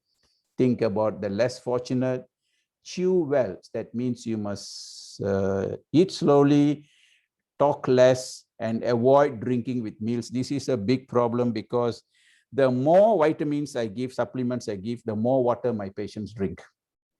And they come and tell me after that they feel so bloated because they have to drink 2 glasses of water for all the pills. And so sometimes they tell me as though I'm the criminal, whacking them with so much of pills. No, it's not. Actually, how you should take your supplements is, it is okay to drink during meals, sips of hot water or rasam, small amounts. That helps with your digestion. But as far as supplements are concerned, you chew your food before you swallow your food. Put 1 or 2 of the capsules or the tablets and swallow with your food, which is very, very easy. Swallow your supplements, vitamins, and all those with your meals. Do not take after the meals with water. Okay, it's easy to do. If you still complain of difficulty in swallowing, then you should have your thyroid hormone checked, because if you have hypothyroidism, low thyroid hormones, some patients will have difficulty in swallowing. But you can still swallow when you swallow with You can swallow the pills. When you swallow it with food, is so much easier. And you may have to add digestive enzymes and betaine hydrochloric acid, as I mentioned. And remember bile acids, because there are many women, even young women, having had their gallbladder removed. And when you remove your gallbladder, understand you're not going to secrete bile acids when you're digesting your meals. So the digestion will be affected. Not only that, you will not absorb all your fat-soluble vitamins like vitamin A, E, and D, and K, as well as even your omega-3 fatty acids. So my routine practice is, if somebody has had gallbladder removed, I'll advise them to take bile acids with meals. Okay. Now I want to introduce my 3 children. She is Ponni, he is Kailash, and she is Rudra. So these are my 3 children. So when I'm doing prayers upstairs, and they know I'm going to start the prayers, they all will come. So they lie down quietly, they have their holy water, and then they have all these vibhutis, white, green, red, and yellow. They all have meaning for all this. And then we usually have some, we call it prasadam. We have some sweet rice, which is usually what I don't have. Usually we have some nuts, especially cashew nuts. So they all will wait. End of it, they all will get their nuts, and then they'll go down. So this is their daily routine in the morning. So, yep. Thank you.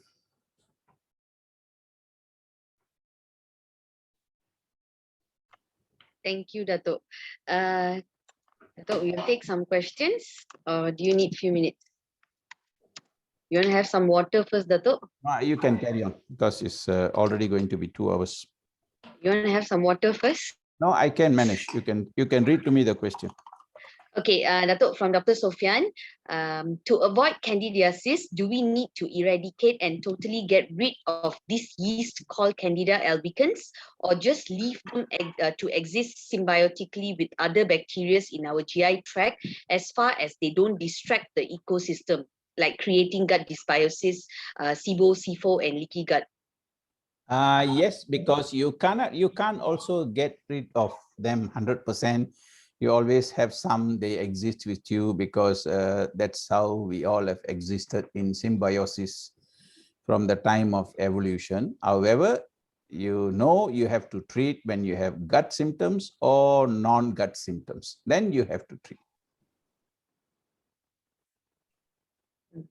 Dato', in case of autoimmune disease, we know that there is Th2 dominant. In this case, how can we effectively activate T regulator, which is regulator T cell, in order to suppress these imbalances back to normal again, especially among elderly people their thymus is not functioning properly, optimally, due to thymus involution? Vitamin D does that. And as I mentioned, you will often, almost always experience significant benefits by killing the yeast. So that way you can also reduce the hyperactivity. But I know vitamin D helps, and glutathione helps to regulate your immune system. That's why glutathione helps in allergies. Okay, Dato', from Dr. Sophian as well, does high carb diet and having severe candidiasis will direct our energy metabolism pathway towards glycolysis instead of more efficient one, oxidative phosphorylation? Yes, because it will definitely affect, because it creates acidity in the body, it creates toxins, and then especially I showed you some slides on acetaldehyde, how it affects your mitochondrial function. So once you start mitochondrial dysfunction, then you have reduced oxidative phosphorylation.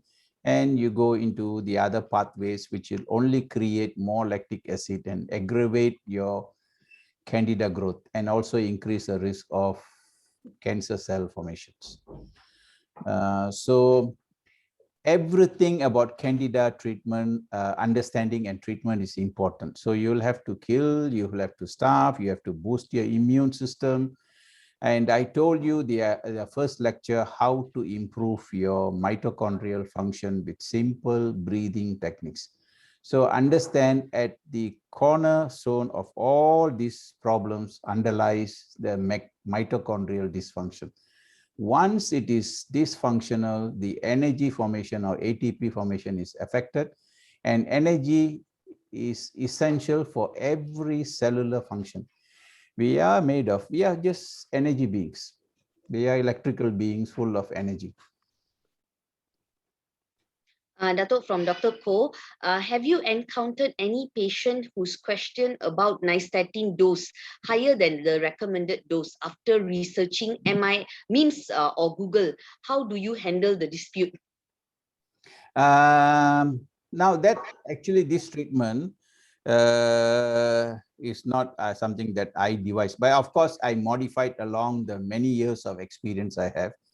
But when you want to kill the fungus, any dose that is less than optimum, what I've suggested, may not bring in the desired results.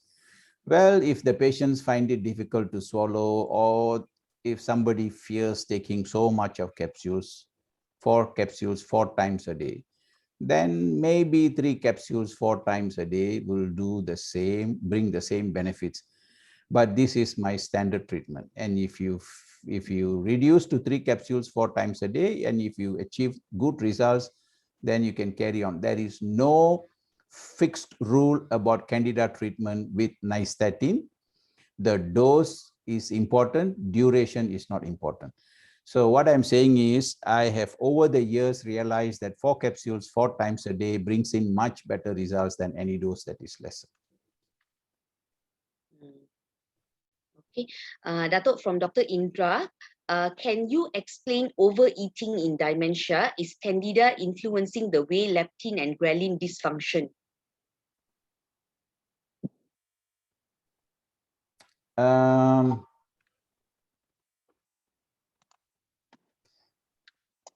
One way of it affects is because it creates the carbohydrate craving.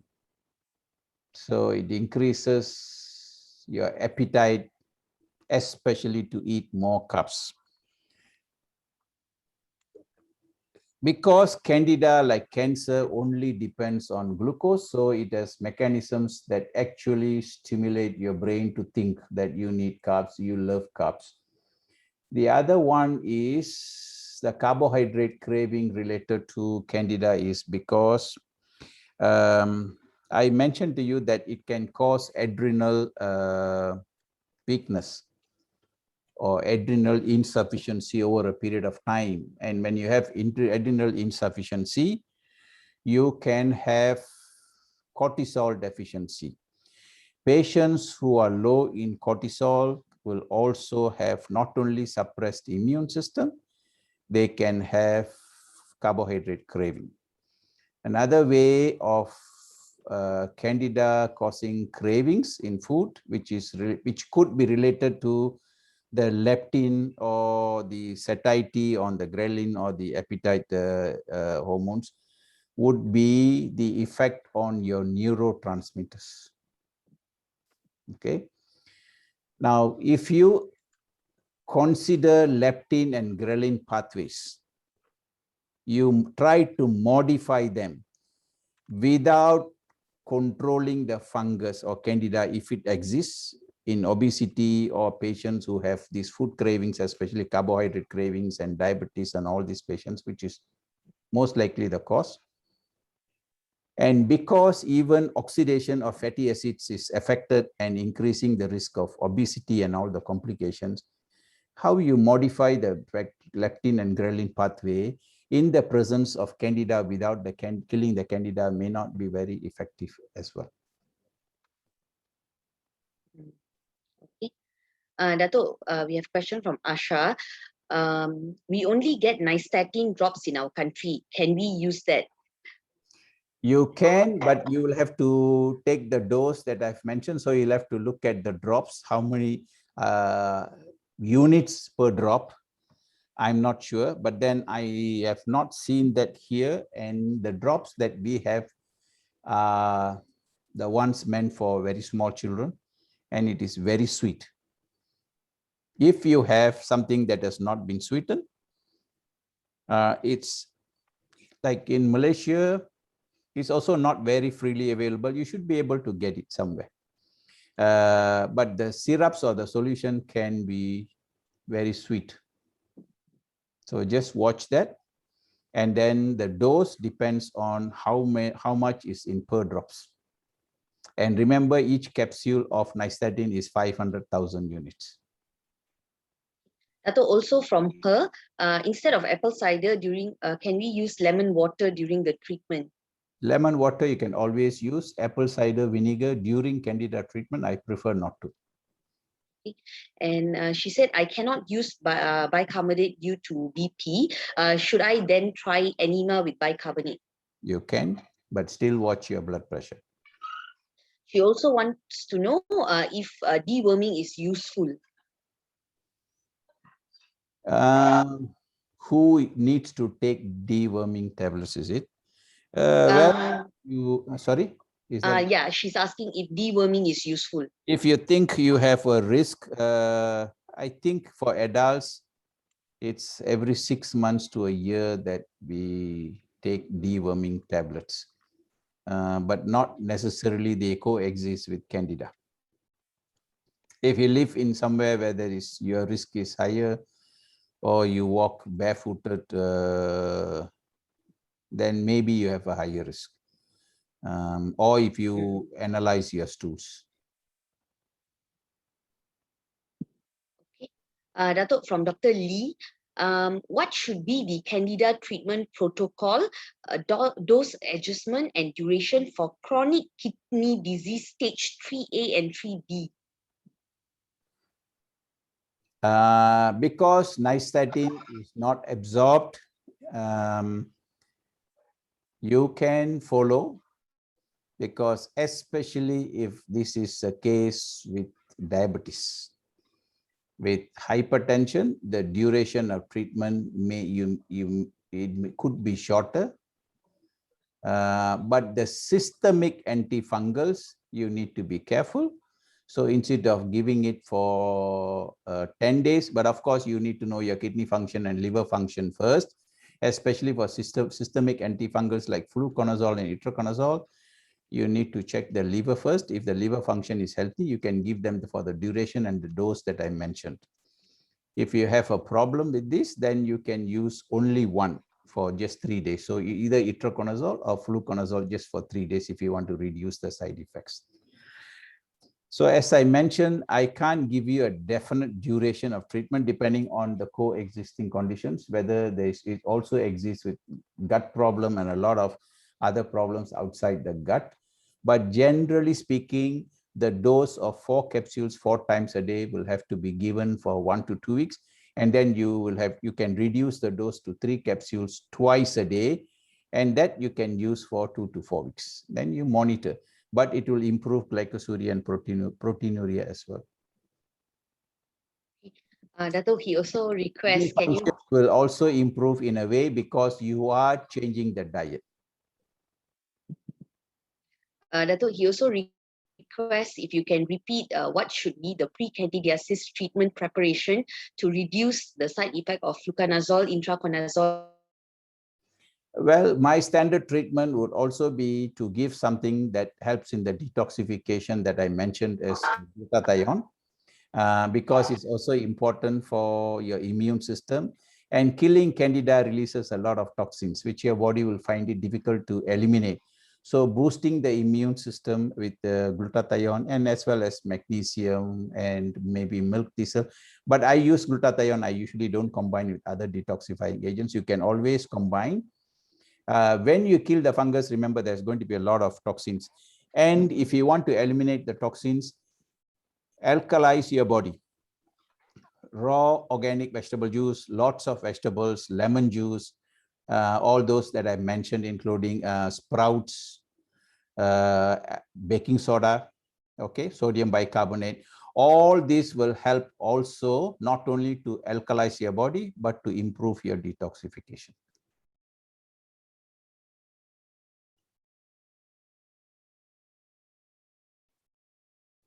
Okay. Yamuna? Dato', can you Yeah. hear me? Yeah. During the course of treatment, hear me? No, you were During breaking. the course of treatment, can we give, hello? Dato'? No, yeah, you are breaking.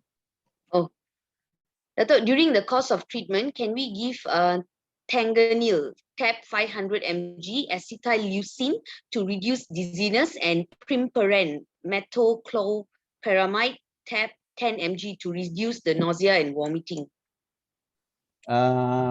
Okay, I can catch the last one, Mexalon and metoclopramide. Usually I don't. Metoclopramide and Tanganil. I'm not sure what is that for. Metoclopramide is for nausea and vomiting. Now I have not used, because usually I prepare them well first, because I tell them to anticipate these problems. Not everybody gets it.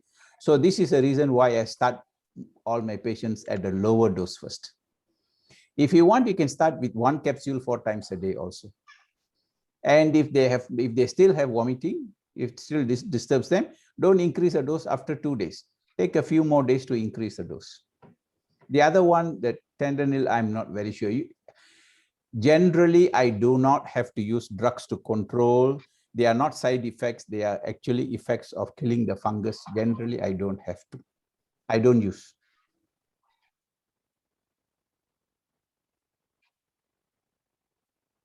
But if the symptoms are bad, if you want to give them for a day or two, maybe you can. Yeah, Yamuna. During the course of treatment, how to adjust the dose when the patient can't tolerate the drug's side effect? Okay, the side effect, nystatin has no side effects. It is just nausea and vomiting, which, okay, you can call it side effect, or it can be effects of killing the fungus. Now, how do you manage this? Is number one, of course, you need to prepare the patients. You tell them this is usually to be expected. If it is the patient can't tolerate, then you reduce the dose and keep that dose for longer. And when they feel better, then only increase the dose. Okay. Dato', how to resume the treatment after patients stop due to drug side effect? Which drug? If there are side effects, I would assume that it is because of fluconazole or itraconazole. And in my experience of all the patients I've treated, I'm careful just to make sure that liver function is normal. I don't have problems giving them 5 days and 5 days of total of 10 days. I don't see problems. But if the liver function is not good, maybe you want to withhold, or maybe you want to just give for a day or 2 or 3, but monitor them. Dato', if DHEA can't be used in cancer patient, all tumor markers need to be checked before initiating DHEA, is it? No, I don't know of this where you, why DHEA? DHEA is not contraindicated. DHA is an important part of cancer treatment because it is an immune booster. And I have shown case studies where both DHEA and the thyroid hormone T3 are below the reference range in most of the cancer patients. So, no, I don't think so. You can give. Dato', in which condition that we should not start the Candida treatment to avoid severe side effect? Not that I know of, because when I suspect Candida, I treat. I don't think there is a contraindication for treatment, not that I am aware of, at least not for nystatin. Maybe for fluconazole, itraconazole, or other systemic antifungals, if you have an allergic to the drug, or if your liver function is not good. Datuk, from Dr. Kalpana, just a reminder to share the others' breathing technique to help cell repair. Oh, thank you, Dr. Kalpana. She posted this in the chat group. So anyway, I showed the last webinar lecture, I shared the breathing techniques. There are many types of pranayama. I'm not an expert, I'm not a guru for you, but along the line, along all these years, I've learned small tips, so I can share this. But bear in mind, you can learn a lot more from very experienced teachers. So there are many ways you can do controlled breathing or pranayama. One is called nostril, alternate nostril breathing. You breathe through left and right, left and right. The one I discussed, I told you all the other day, is where you relax, sit, especially, you have to sit on the floor. If you are not able to, sit on the chair. And as I said, cross leg is the best. So you relax and just calm yourself down, enjoy the freshness or enjoy your surroundings, and you breathe in slowly, you hold, you breathe out slowly, you hold. So the way to do is, if you are able to breathe in for slowly for 4 seconds, you hold your breath for 2 seconds. What is important is when you breathe out, you should breathe out slowly for double the time you took to breathe in. So that becomes 8 seconds. Then you hold again for 2 seconds. So you breathe in 4 seconds, hold 2 seconds, breathe out 8 seconds, and hold 2 seconds, and breathe in 4 seconds. And you keep repeating this for 5 minutes, 10 minutes. You will definitely feel yourself very calm and serene. Now, another type of yoga breathing to boost your immune system is this. This one, there is no, you don't hold. You breathe in, as always, you sit down, calm yourself down. You breathe in through your nose, take a deep breath, and immediately followed by that, you breathe out using your mouth, like a whoosh sound.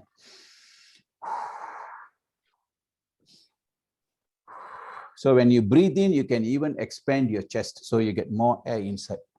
So you breathe out through your mouth.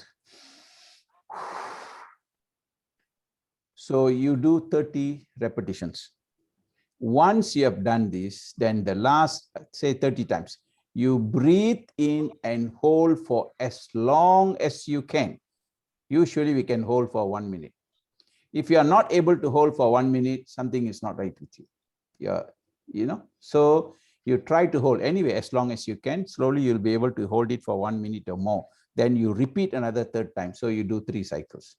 Why this is important is you push your carbon dioxide out, you hold your air and let the carbon dioxide get higher in the body. That stimulates a momentary alkalosis in the body, and that is supposed to stimulate your immune system.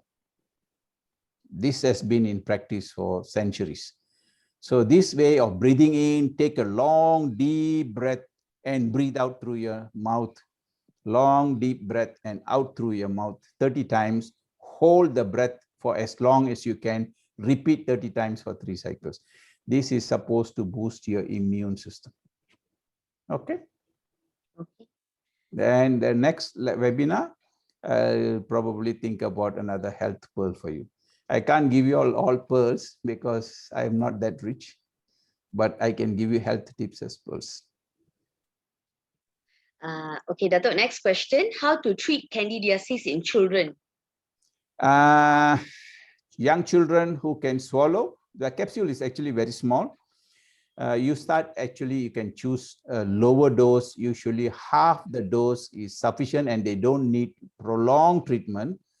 Very young children like nappy rash and oral thrush and all those things, then you have no choice but to use nystatin drops or syrup, which is sweet, and along with probiotics. But of course, you will have to watch the diet. Dato, from Dr. Shaiful, can you please repeat dosage for nystatin and fluconazole? Okay, I know this question will be asked again and again. The purpose of me saying this very slowly and repeating is because you have to get it right. There is no hard and fast rule about the dosage.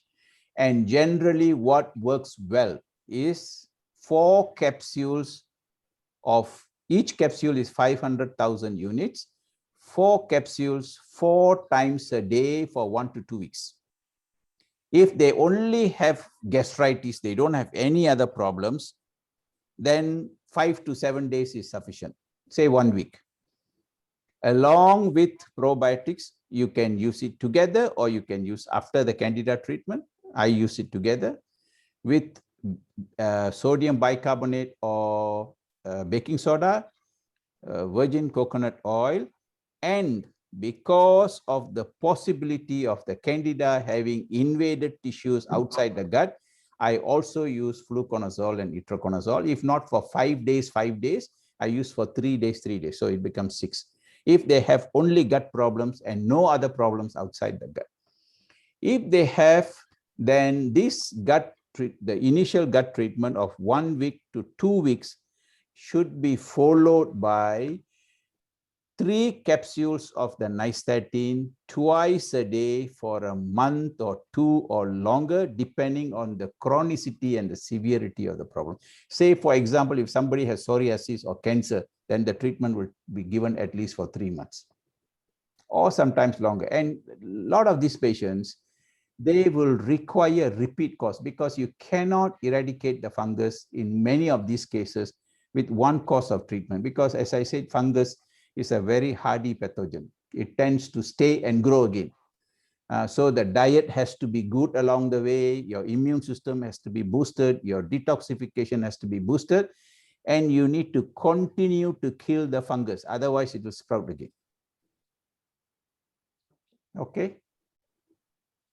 From N, can getting rid of candidiasis help treat perianal abscess?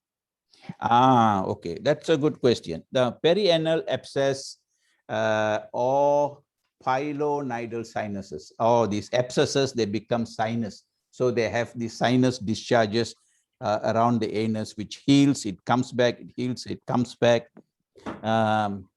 Even women get this Bartholin abscess, which is an abscess on the vulva, genitals. Now, these are commonly associated with fungus. So that's why, like these perianal abscesses, multiple surgeries, multiple courses of antibiotics give no lasting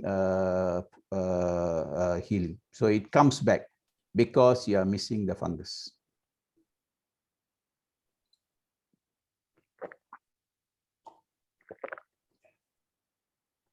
Dato, from Dr. Kamini, patient with low cortisol with adrenal fatigue, even after hormone treatment, still having low cortisol, will it be candidiasis or more likely the cause? Will the patient benefit from candidiasis? It could be the cause, could be the effect.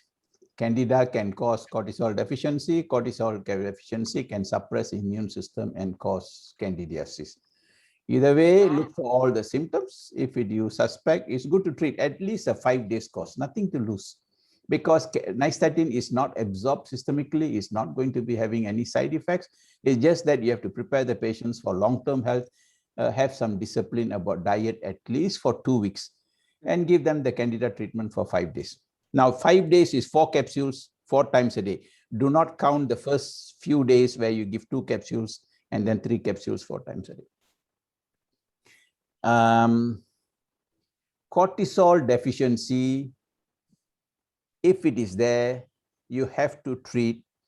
In my clinic, what I do is for young adults or young children, no, adolescents and young children, I try not to give them hydrocortisone as a treatment.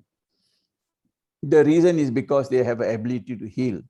And I give them all the tips about healthy lifestyle, which is Sugar will suppress your cortisol. Sleeping late will definitely knock it out. Using a lot of handphones and computers will disrupt cortisol and melatonin. Stress will definitely affect it. So the tips are sleep early, reduce your handphones and computers at night, do some relaxation meditation first thing in the morning, do grounding and sun gazing. I've explained this before. Optimize yourself with vitamin C and vitamin D, very important, and magnesium if possible, sugar. That way you can actually heal the adrenal gland. But when your age is catching up, age is adding on, years are adding on, it is unlikely that you will be able to get adrenal gland back to a super health like when you are in your adulthood, and you can have normal cortisol. So most of us will have to take some amount. Initially, the dose can be higher, but if you manage your diet and lifestyle, you can reduce the dose. Dato, from Dr. Ali, what will be your specific treatment for H. pylori? I don't have any specific treatment. I mentioned that it is an innocent bystander and we have drugs to treat. So that is what we talk about, because we don't want to talk about Candida.